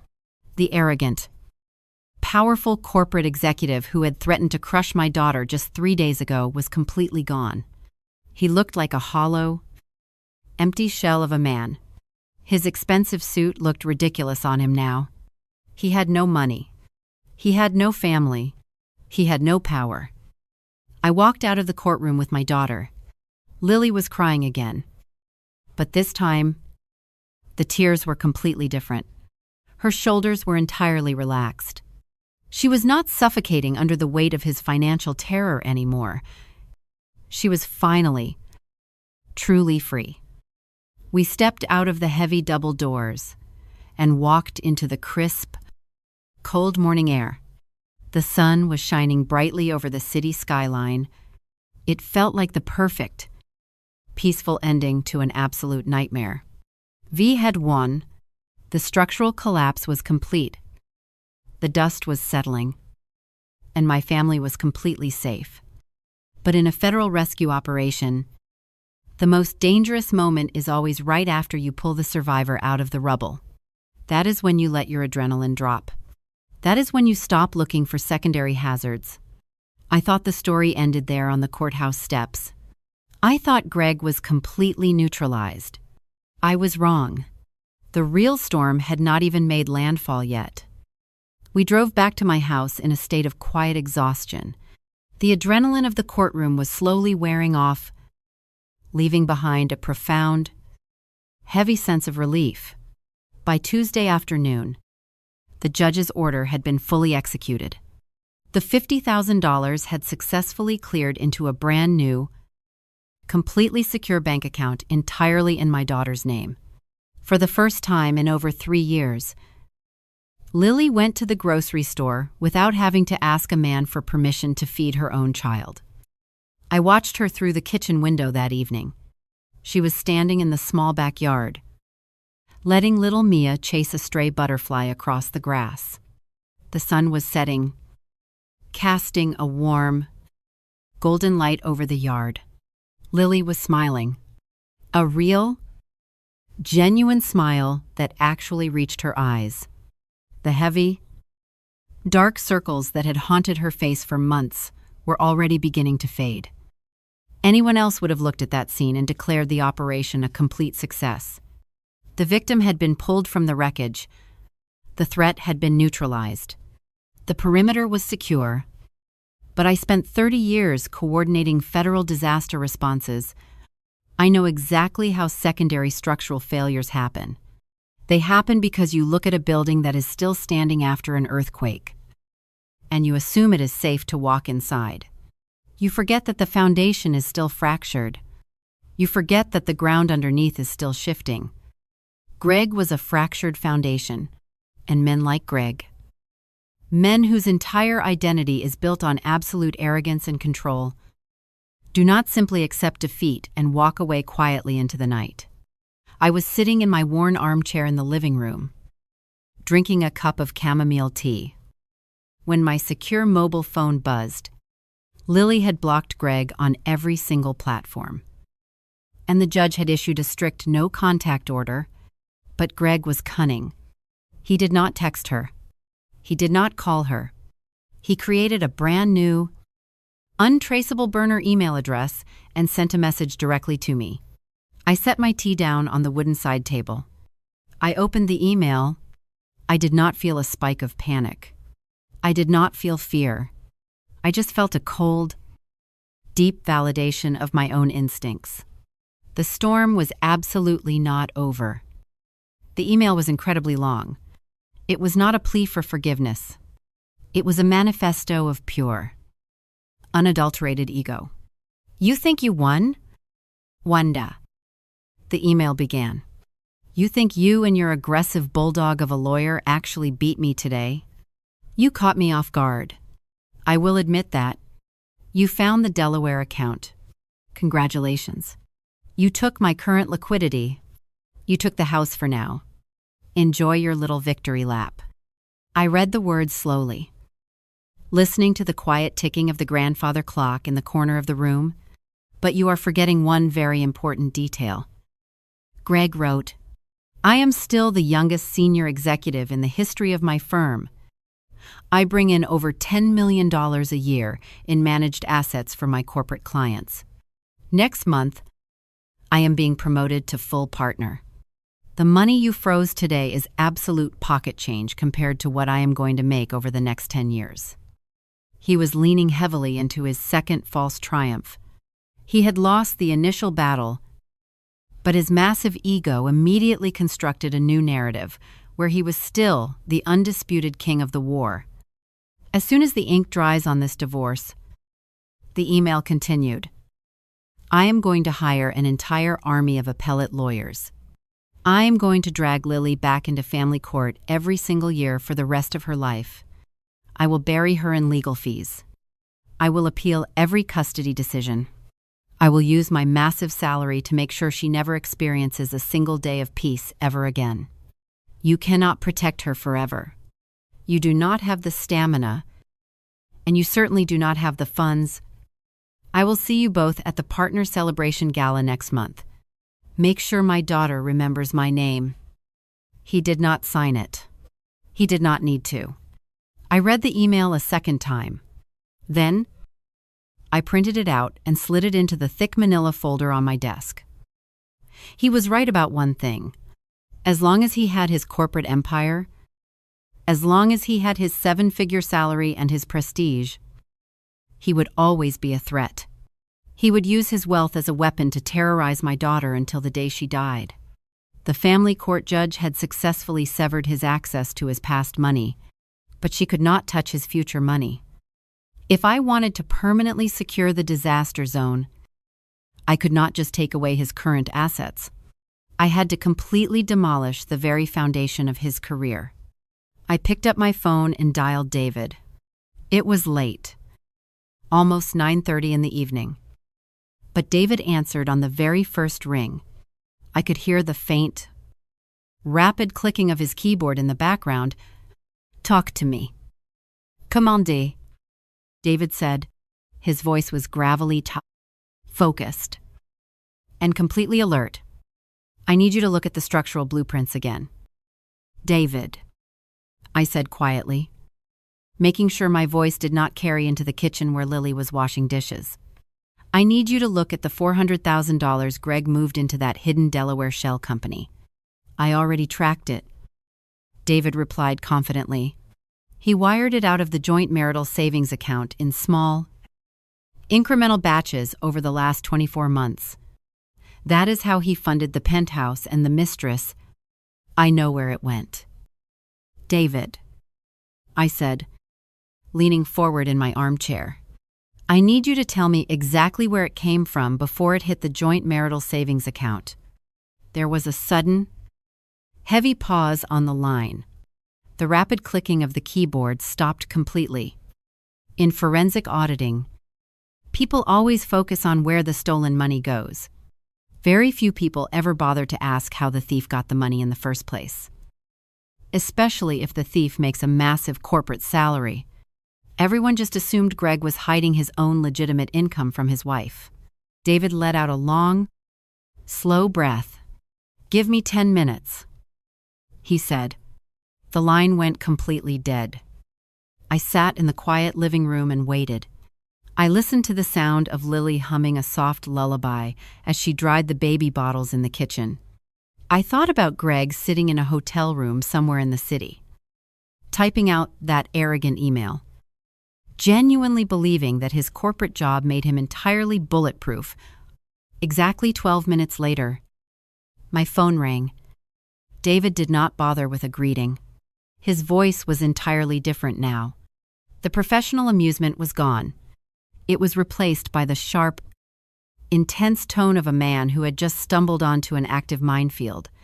Commandez, David whispered. The supply line is completely poisoned. What did you find? I asked, my voice dropping to a low murmur. Greg did not just hide his salary from Lily. David explained, the words rushing out of him.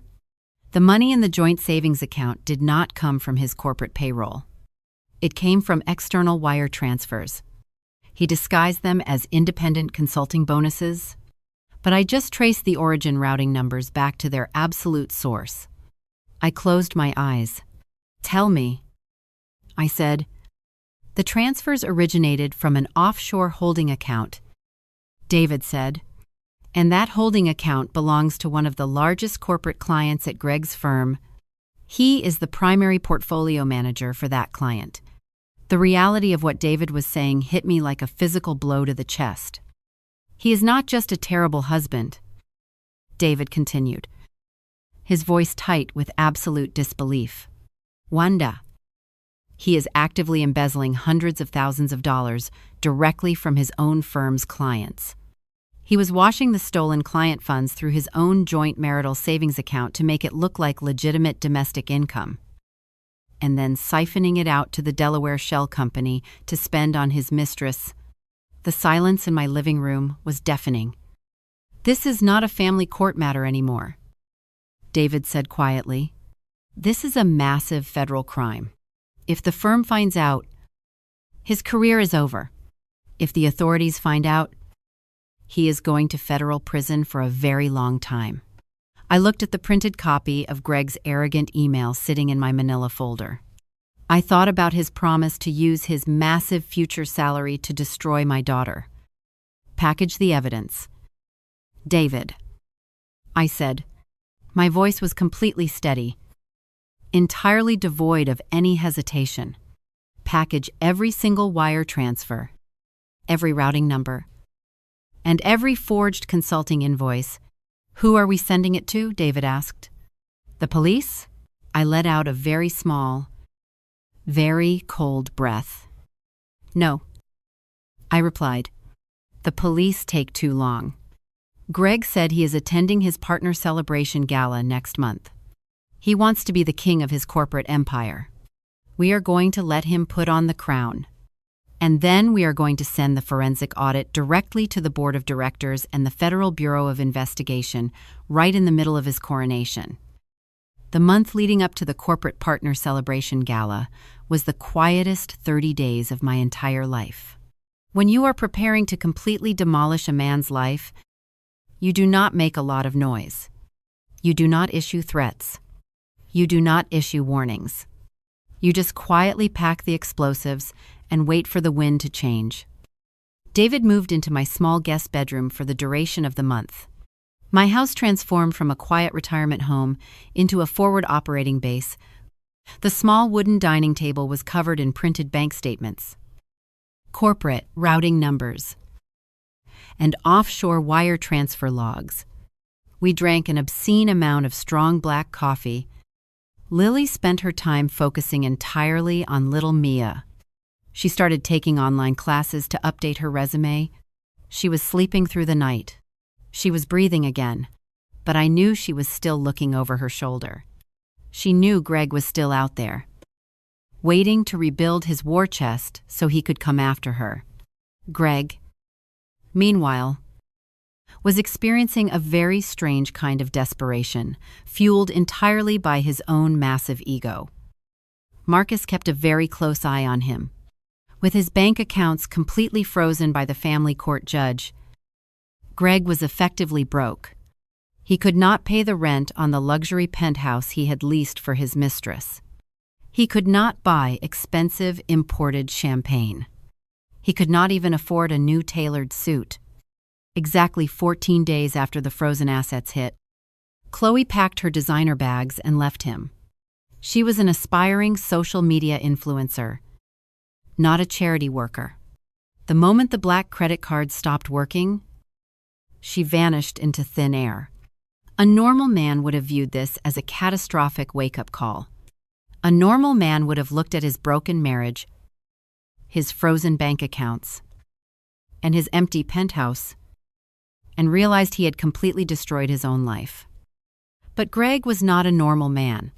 He was an arrogant narcissist who believed he was always the smartest person in any room he walked into. He convinced himself that this was just a temporary setback.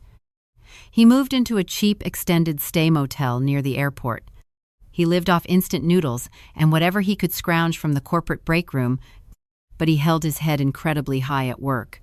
He completely ignored the reality of his situation because he had anchored his entire identity to the upcoming promotion. He genuinely believed that once he was named a full partner, the massive signing bonus and the millions in future revenue would magically solve all of his problems. He thought he could just buy a brand new legal team, crush Lily in appellate court, and walk away completely clean. He was standing on a highly volatile fault line, completely ignoring the massive tremors under his feet, simply because he was too busy looking up at the sky. 3 days before the gala, he sent one more message. He used his corporate email address this time. He did not send it to Lily. He sent it directly to Sarah, our ruthless family attorney, and copied me on it. It was exactly 3 sentences long. I signed my partnership agreement this Friday evening at 8 o'clock. He wrote, by Monday morning, I will be retaining the most expensive appellate firm on the East Coast. Tell Lily to pack her bags, because I am coming for full custody. Sarah forwarded the email to me with a single question mark. I called her immediately. Let him enjoy his little fantasy.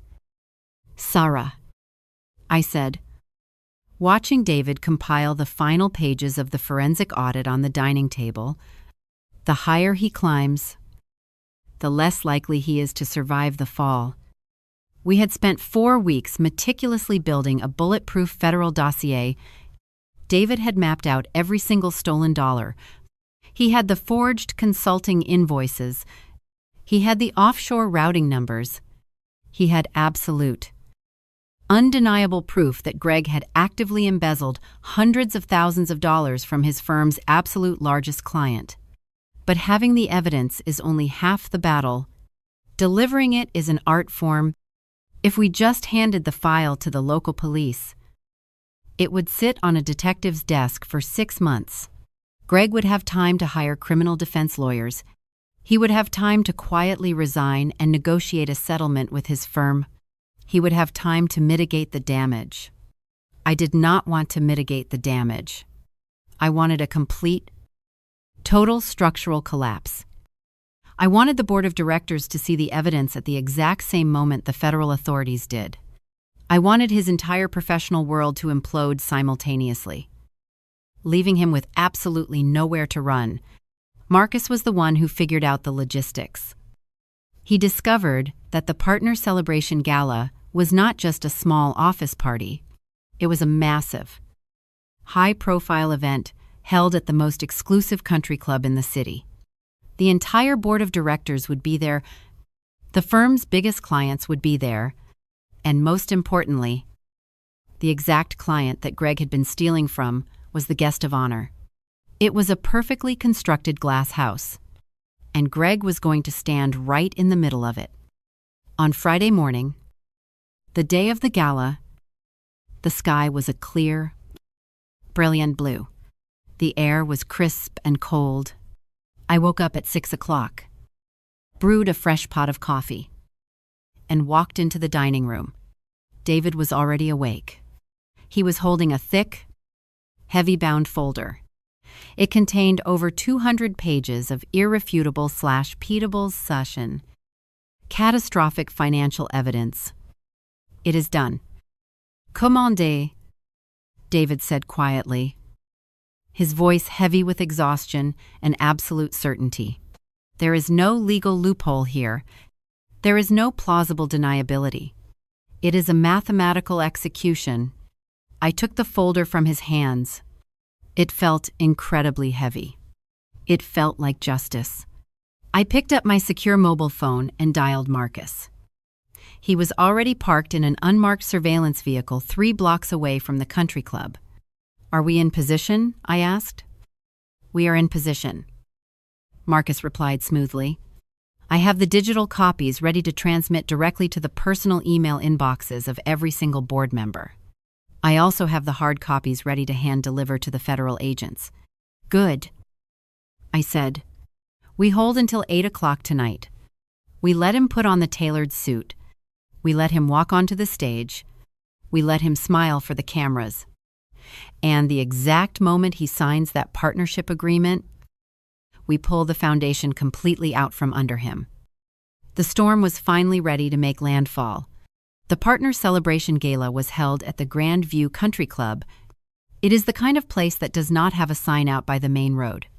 If you do not already know exactly where it is, you are not wealthy enough to be invited inside.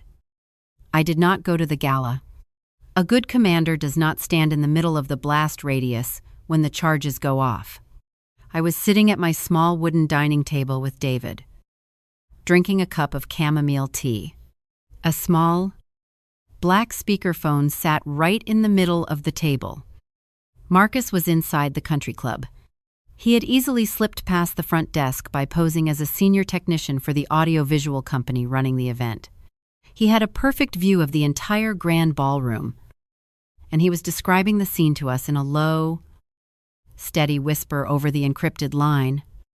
"The room is packed." "Commandez," Marcus said.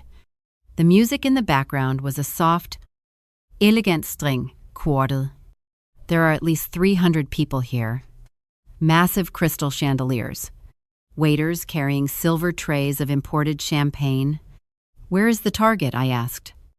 "He is standing near the center stage," Marcus replied. "He is wearing a classic black tuxedo. It looks like a rental. He must have scrambled to find one since all of his credit cards are completely frozen. But you would never know he is living in a cheap motel. He is smiling. He is shaking hands. He is acting like he owns the entire building." I took a slow sip of my tea. The absolute audacity of the man. "Who is he talking to right now?" David asked. Leaning closer to the speakerphone, Marcus let out a very low fanned, dry chuckle. "You are going to love this." David. He is currently standing with Arthur Pendleton. Arthur is the chief executive officer of the tech firm that Greg has been actively embezzling from for the last 24 months. I felt a cold chill run down my spine. Greg was standing there, shaking the hand of the man he was robbing blind, drinking free champagne, completely convinced that he was the smartest person in the room. He had absolutely no conscience. He was a predator in a rented tuxedo. "It is 7:45. Marcus reported. The firm's senior managing partner is walking up to the microphone on the stage. He is asking everyone to take their seats. We listened to the faint sound of 300 wealthy guests finding their chairs, the clinking of heavy crystal glasses, and the low murmur of anticipation. The managing partner started his speech. He talked about the incredible financial year the firm had just experienced. He talked about loyalty. He talked about the future. And then he started talking about Greg. He called Greg a rising star. He called him a financial genius who had secured record-breaking returns for their most important clients. He told the entire room that Greg represented the absolute best of their corporate culture. It was the ultimate, towering peak of my son-in-law's false triumph. He is walking up to the stage right now. Marcus whispered. The entire room is clapping for him. Arthur Pendleton is standing in the front row, cheering for the man who stole hundreds of thousands of dollars from his company. Greg looks like he is about to cry tears of joy. He truly believes he has won the lottery. I looked at the grandfather clock in the corner of my living room. The minute hand clicked forward. It was exactly 7:55. "Are the digital files queued up?" I asked. My voice was completely flat. "They are locked and loaded," Marcus said. The massive 200-page forensic audit is queued up on my secure server. It is set to simultaneously email every single member of the board of directors, the senior managing partners, and Arthur Pendleton himself. And the federal agents? David asked. Marcus paused for a second. I can see them through the glass doors of the main lobby, he replied. There are 4 unmarked black vehicles parked right outside the valet station. 6 federal agents in dark windbreakers are standing in the foyer. They have the hard copies of the audit. They are just waiting for the signal. We held our breath. Greg stepped up to the microphone.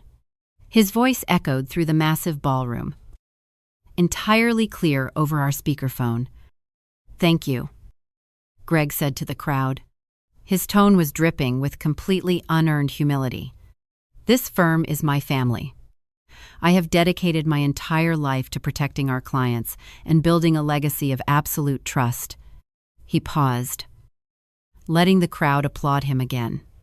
I want to thank our incredible clients, especially Arthur Pendleton. Greg continued smoothly. Without your absolute faith in my management, none of this would be possible. I look forward to managing your portfolios for decades to come. He reached into his jacket pocket and pulled out a silver pen. He is leaning over the podium, Marcus whispered. The partnership agreement is sitting right in front of him. He is signing the paper. The exact moment Greg lifted the pen from the document, the managing partner shook his hand. The crowd erupted into a massive standing ovation. It was 8 o'clock. Send it, I said. I heard the soft click of Marcus tapping the enter key on his hidden tablet. For about 10 seconds, nothing happened. Greg was still standing on the stage, waving at the crowd, soaking in the adulation. He was at the absolute summit of his entire existence. And then, the dominoes began to fall. It started as a low, collective hum. Marcus held his phone closer to the crowd. Dozens of cell phones started buzzing and chiming at the exact same moment. The board members sitting at the VIP tables pulled their phones out of their pockets. The senior partners checked their screens. That senior, Rentson, Arthur Pendleton reached into his jacket. Watch their faces, Marcus whispered. We listened to the silence slowly spread across the ballroom. The applause died out in staggered, awkward waves. The string quartet stopped playing. Arthur Pendleton is staring at his phone, Marcus reported, his voice tight with anticipation. He just stood up from his chair. His face is completely pale. He is looking up at Greg on the stage. He is not smiling anymore. Greg was still standing at the microphone. He looked confused. He tried to laugh, thinking it was some kind of technical glitch or a coordinated joke. Is there a problem with the Wi-Fi? Greg asked the crowd into the microphone, offering his signature arrogant smirk. Nobody laughed. The senior managing partner standing next to him on the stage finally looked down at his own phone. He opened the email. He scrolled past the summary and saw the attached forensic audit. He saw the offshore routing numbers. He saw the Delaware Shell Company. He saw the absolute, undeniable proof of a massive federal crime. The managing partner physically backed away from Greg. He looked at my son-in-law as if he were holding a live grenade. The doors to the grand ballroom just swung open. Marcus said. I leaned forward in my armchair, staring at the speakerphone. The 6 federal agents are walking down the center aisle. Marcus continued. They are not walking slowly. They are moving with absolute purpose. They are walking straight toward the stage. I sat perfectly still at my small wooden dining table, listening to the shallow, rapid breathing of my son-in-law coming through the speakerphone. The grand ballroom at the country club was completely, terrifyingly silent. The string quartet had stopped. The applause had died. 300 of the wealthiest, most powerful people in the city were holding their breath, The 6 federal agents did not stop walking until they reached the exact center of the stage. Marcus was giving us a play-by-play in a low, clinical whisper. The lead agent is walking up the steps. Marcus reported. He is wearing a dark windbreaker. He is not smiling. He just stepped right up to the podium, standing barely 2 feet away from Greg. I leaned closer to the phone. I could hear the faint rustle of the microphone on the stage being bumped. Greg still did not understand the absolute gravity of the situation. His massive ego simply would not allow him to process the fact that he was the target. He thought this was some kind of elaborate mistake. He thought he could use his corporate charm to smooth it over. "Can I help you, gentlemen?" Greg asked. His voice echoed through the massive ballroom, amplified by the sound system. There was a nervous, arrogant chuckle in his tone. "If this is about a corporate compliance issue, you can speak to our legal team on Monday. We are in the middle of a private celebration." The lead agent did not reach for the microphone, but in that dead silent room, his voice carried perfectly over Marcus's open phone line. "Are you Gregory Thomas?" the agent asked. His voice was heavy, flat, and entirely devoid of any respect. "Yes," Greg replied, straightening his posture, trying to look down at the agent. "I am a senior partner at this firm." "Not anymore," a sharp, furious voice yelled out from the front row. It was Arthur Pendleton. Marcus let out a low whistle. Arthur just climbed onto the stage. Marcus whispered to us. He is holding his cell phone in his hand. His face is completely purple with rage. He is walking right up to Greg. Greg looked at his most important client, completely bewildered. "Arthur," he stammered. "What is going on?" "There has been a misunderstanding." Arthur did not yell this time. He stepped in incredibly close. His voice dropped to a low day below Dotto's.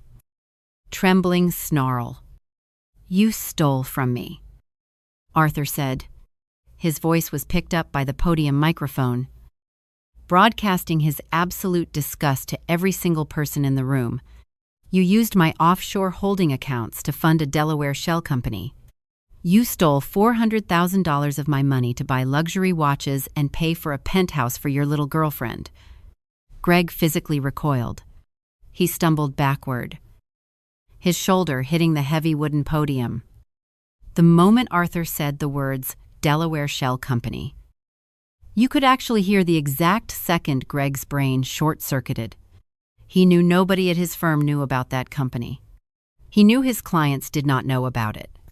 The only people in the entire world who knew the name of that specific LLC were the family court judge, my ruthless attorney Sarah, and me.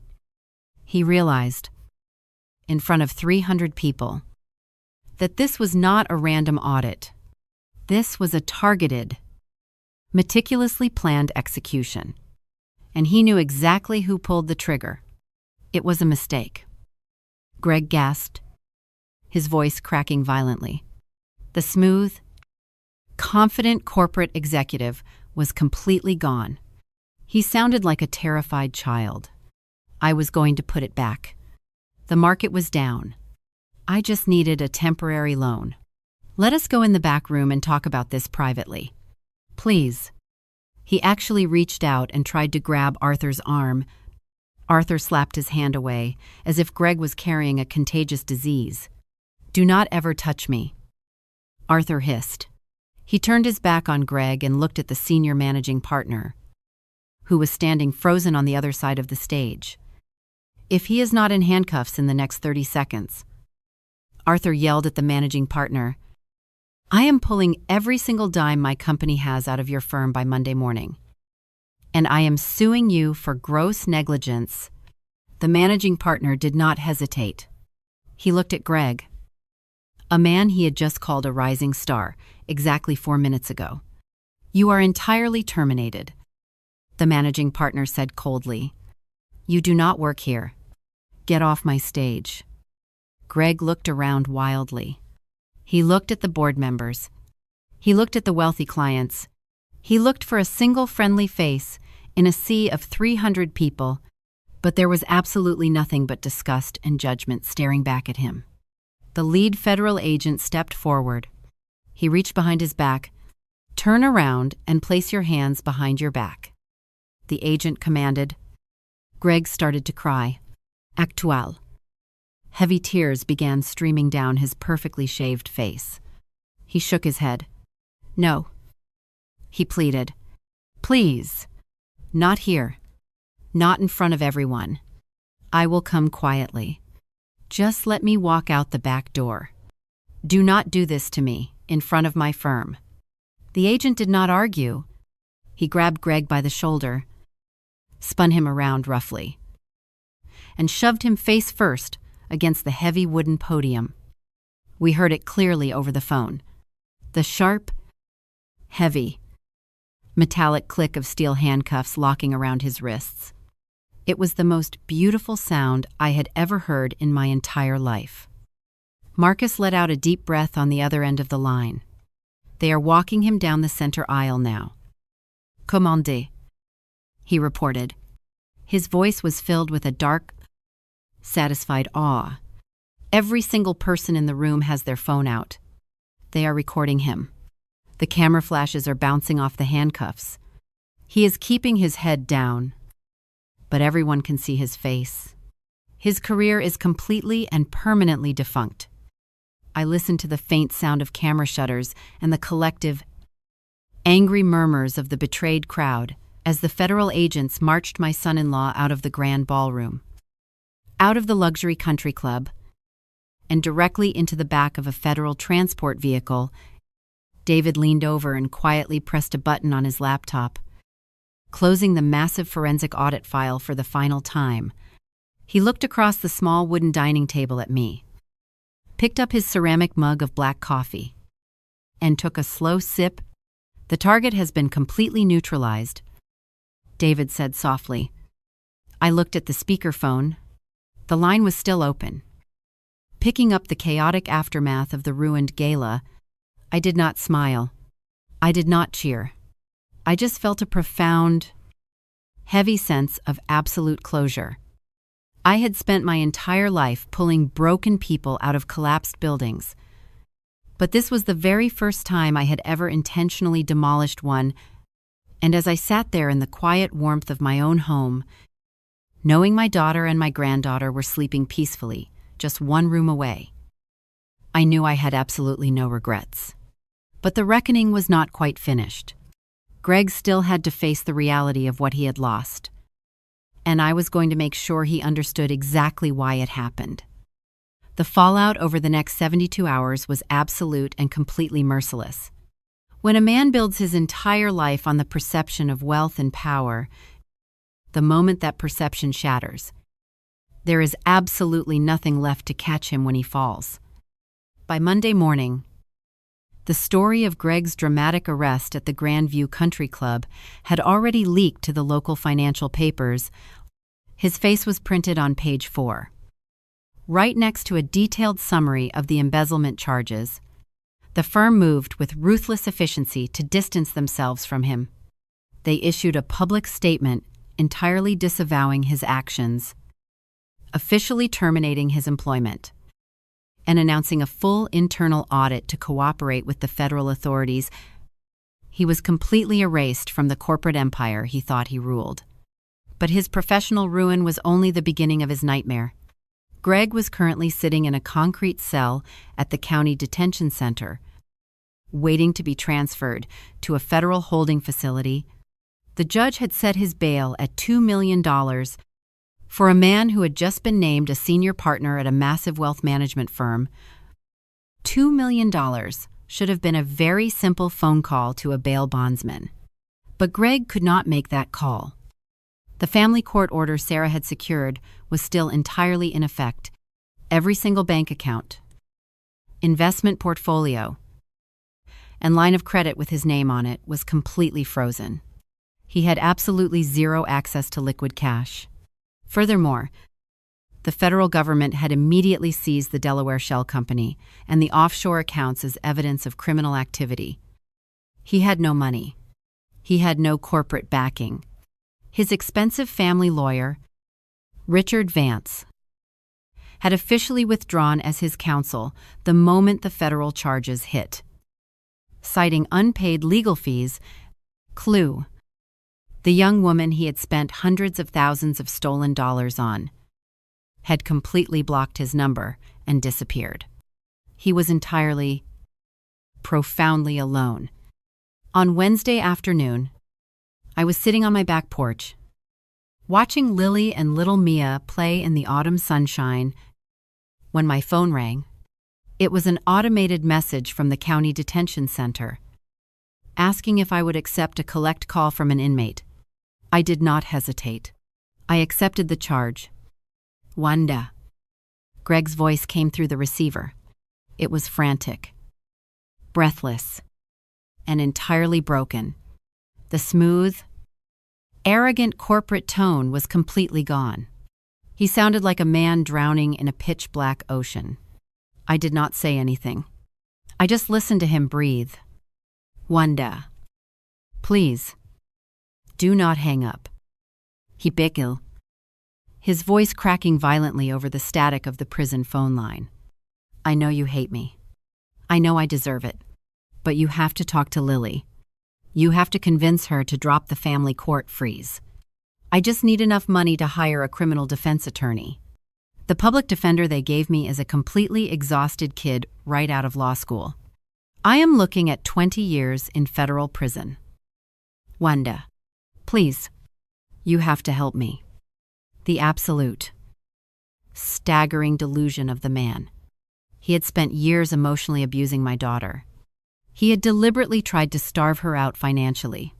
He had threatened to use his massive wealth to rip her only child away from her just a few weeks ago. And now, sitting in a concrete box, he genuinely believed he could still manipulate us into saving him. I will be at the visitor center tomorrow morning at 9 o'clock. I said quietly. My voice was entirely flat, devoid of any sympathy or anger. Put me on your visitor list. I hung up the phone before he could say another word. The next morning, I drove out to the county detention center. It was a massive, bleak concrete structure surrounded by high chain link fences and razor wire. Inside, the air smelled heavily of industrial bleach and stale sweat. I walked through the metal detectors, handed over my identification, and waited in a long, echoing hallway. Eventually, a guard led me into a small, sterile visitation room divided perfectly in half by a thick pane of reinforced, smudge-covered glass. I sat down on a hard plastic chair and waited. A few minutes later, a heavy steel door on the other side of the glass clanged open. Greg walked into the room.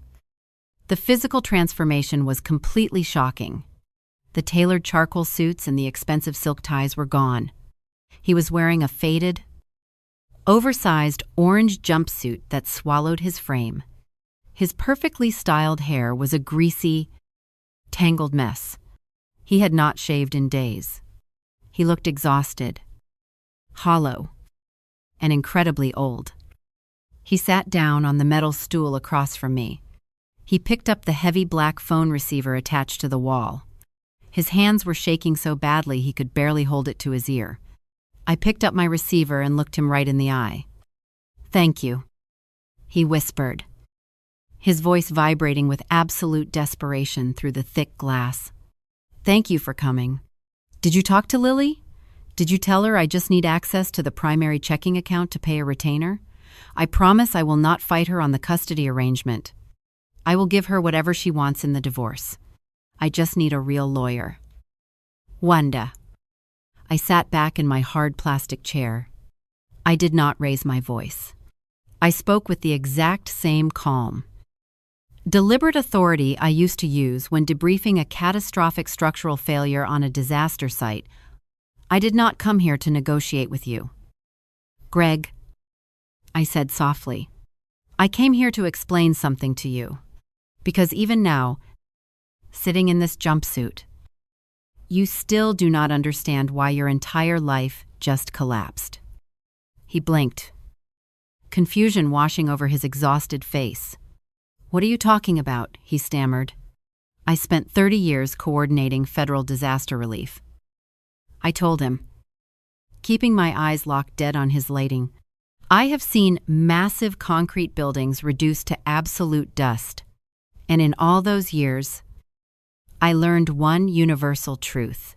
A building never collapses because of the wind or the rain. It collapses because the foundation was fundamentally rotten, and the people in charge chose to ignore the cracks.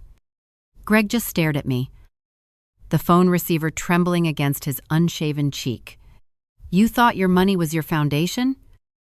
I continued steadily. You thought your corporate title, your expensive watch, and your luxury penthouse made you completely untouchable. You looked at my daughter, wearing a stained sweater in a house with a broken heater, and you thought she was entirely weak? You thought I was just a tired old widow living on a fixed pension. I leaned forward slightly, resting my free hand on the small metal ledge beneath the thick glass. But you made a fatal miscalculation. Greg, your money was entirely stolen. Your title was an absolute lie. Your entire life was a house of cards built on top of a sinkhole. Lily was the only real, solid thing you had in your entire existence. She was the only load-bearing pillar keeping your life standing. And instead of protecting her, you decided to take a sledgehammer and smash her to pieces just to make yourself feel powerful. He closed his eyes. A single, heavy tear rolled down his face, soaking into the collar of his orange jumpsuit. The moment you threatened to take my granddaughter away because you thought my daughter was financially worthless, I said, my voice dropping to a cold, absolute whisper, was the exact moment you guaranteed your own destruction. I did not frame you. I did not force you to steal from Arthur Pendleton. I did not force you to open a Delaware shell company. All I did was shine a very bright light on the cracks you created yourself. I am sorry. Greg sobbed, his voice breaking entirely. I am so sorry. Please. I looked at the broken, empty man sitting on the other side of the glass.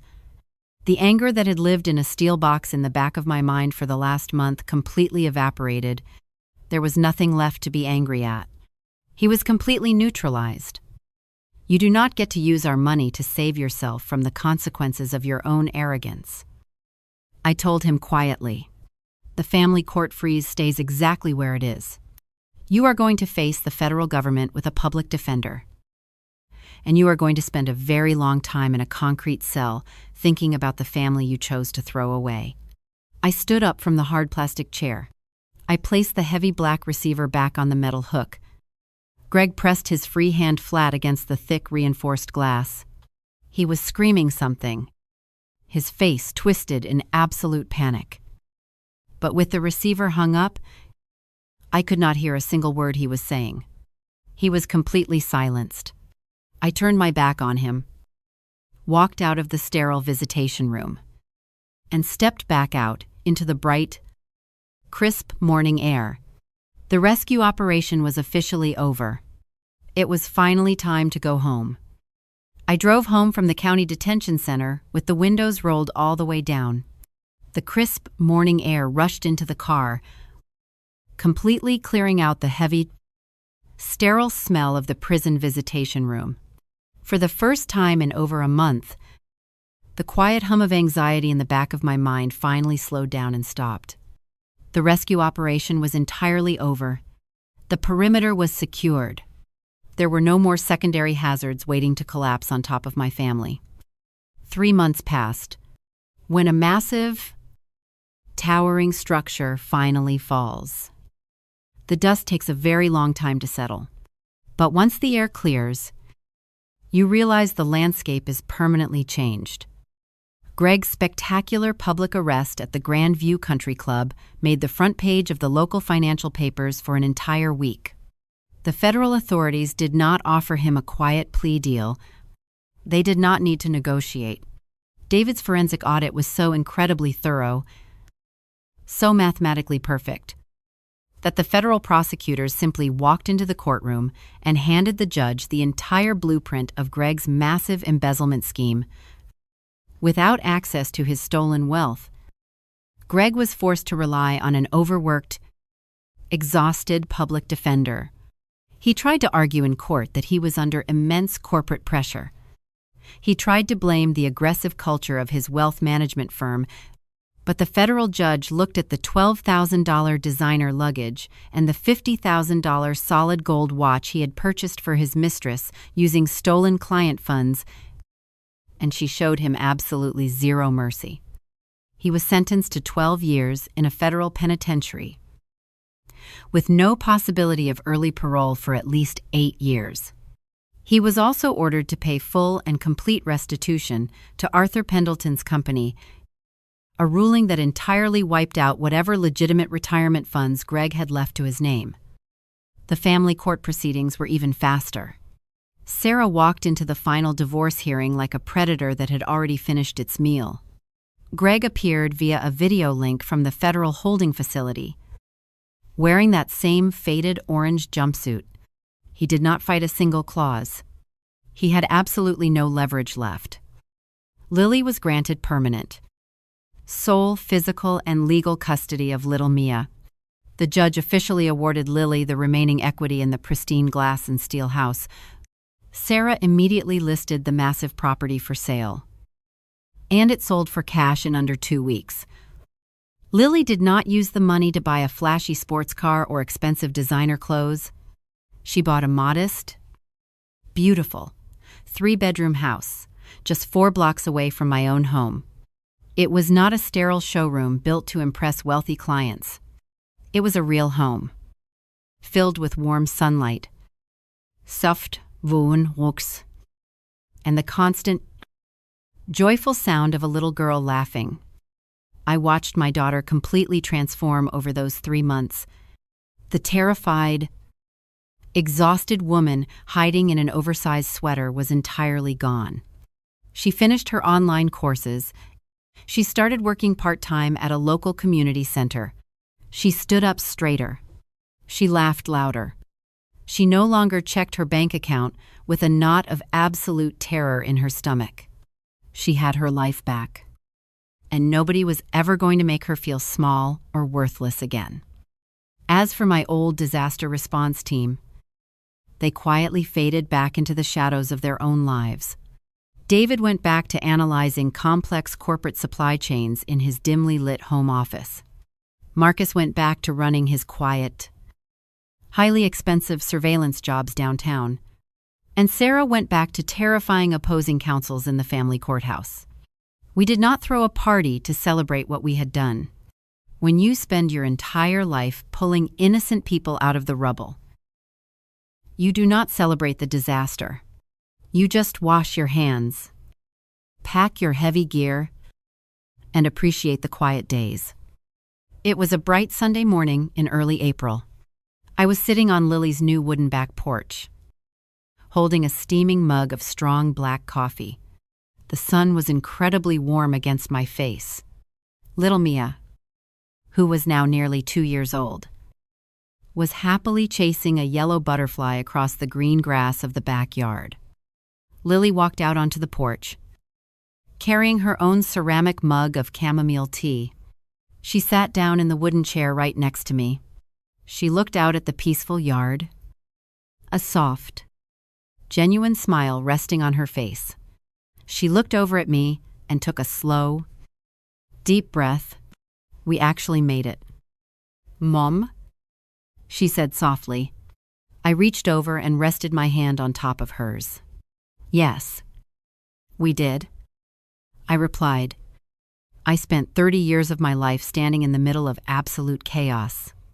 I have seen the absolute worst days of thousands of lives, and if there is one thing I have learned from decades of analyzing structural failure, It is this: you cannot build a safe, secure home with someone who constantly threatens to burn it down just to keep themselves warm.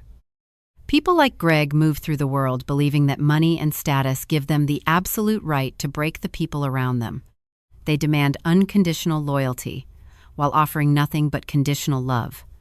They think they can push you into a dark corner because they assume you are too weak, too poor, or too old to fight back. But respect is not something you can demand with a tailored suit and a heavy bank account. Respect is earned. And more importantly, arrogant people only respect what they truly believe they can lose.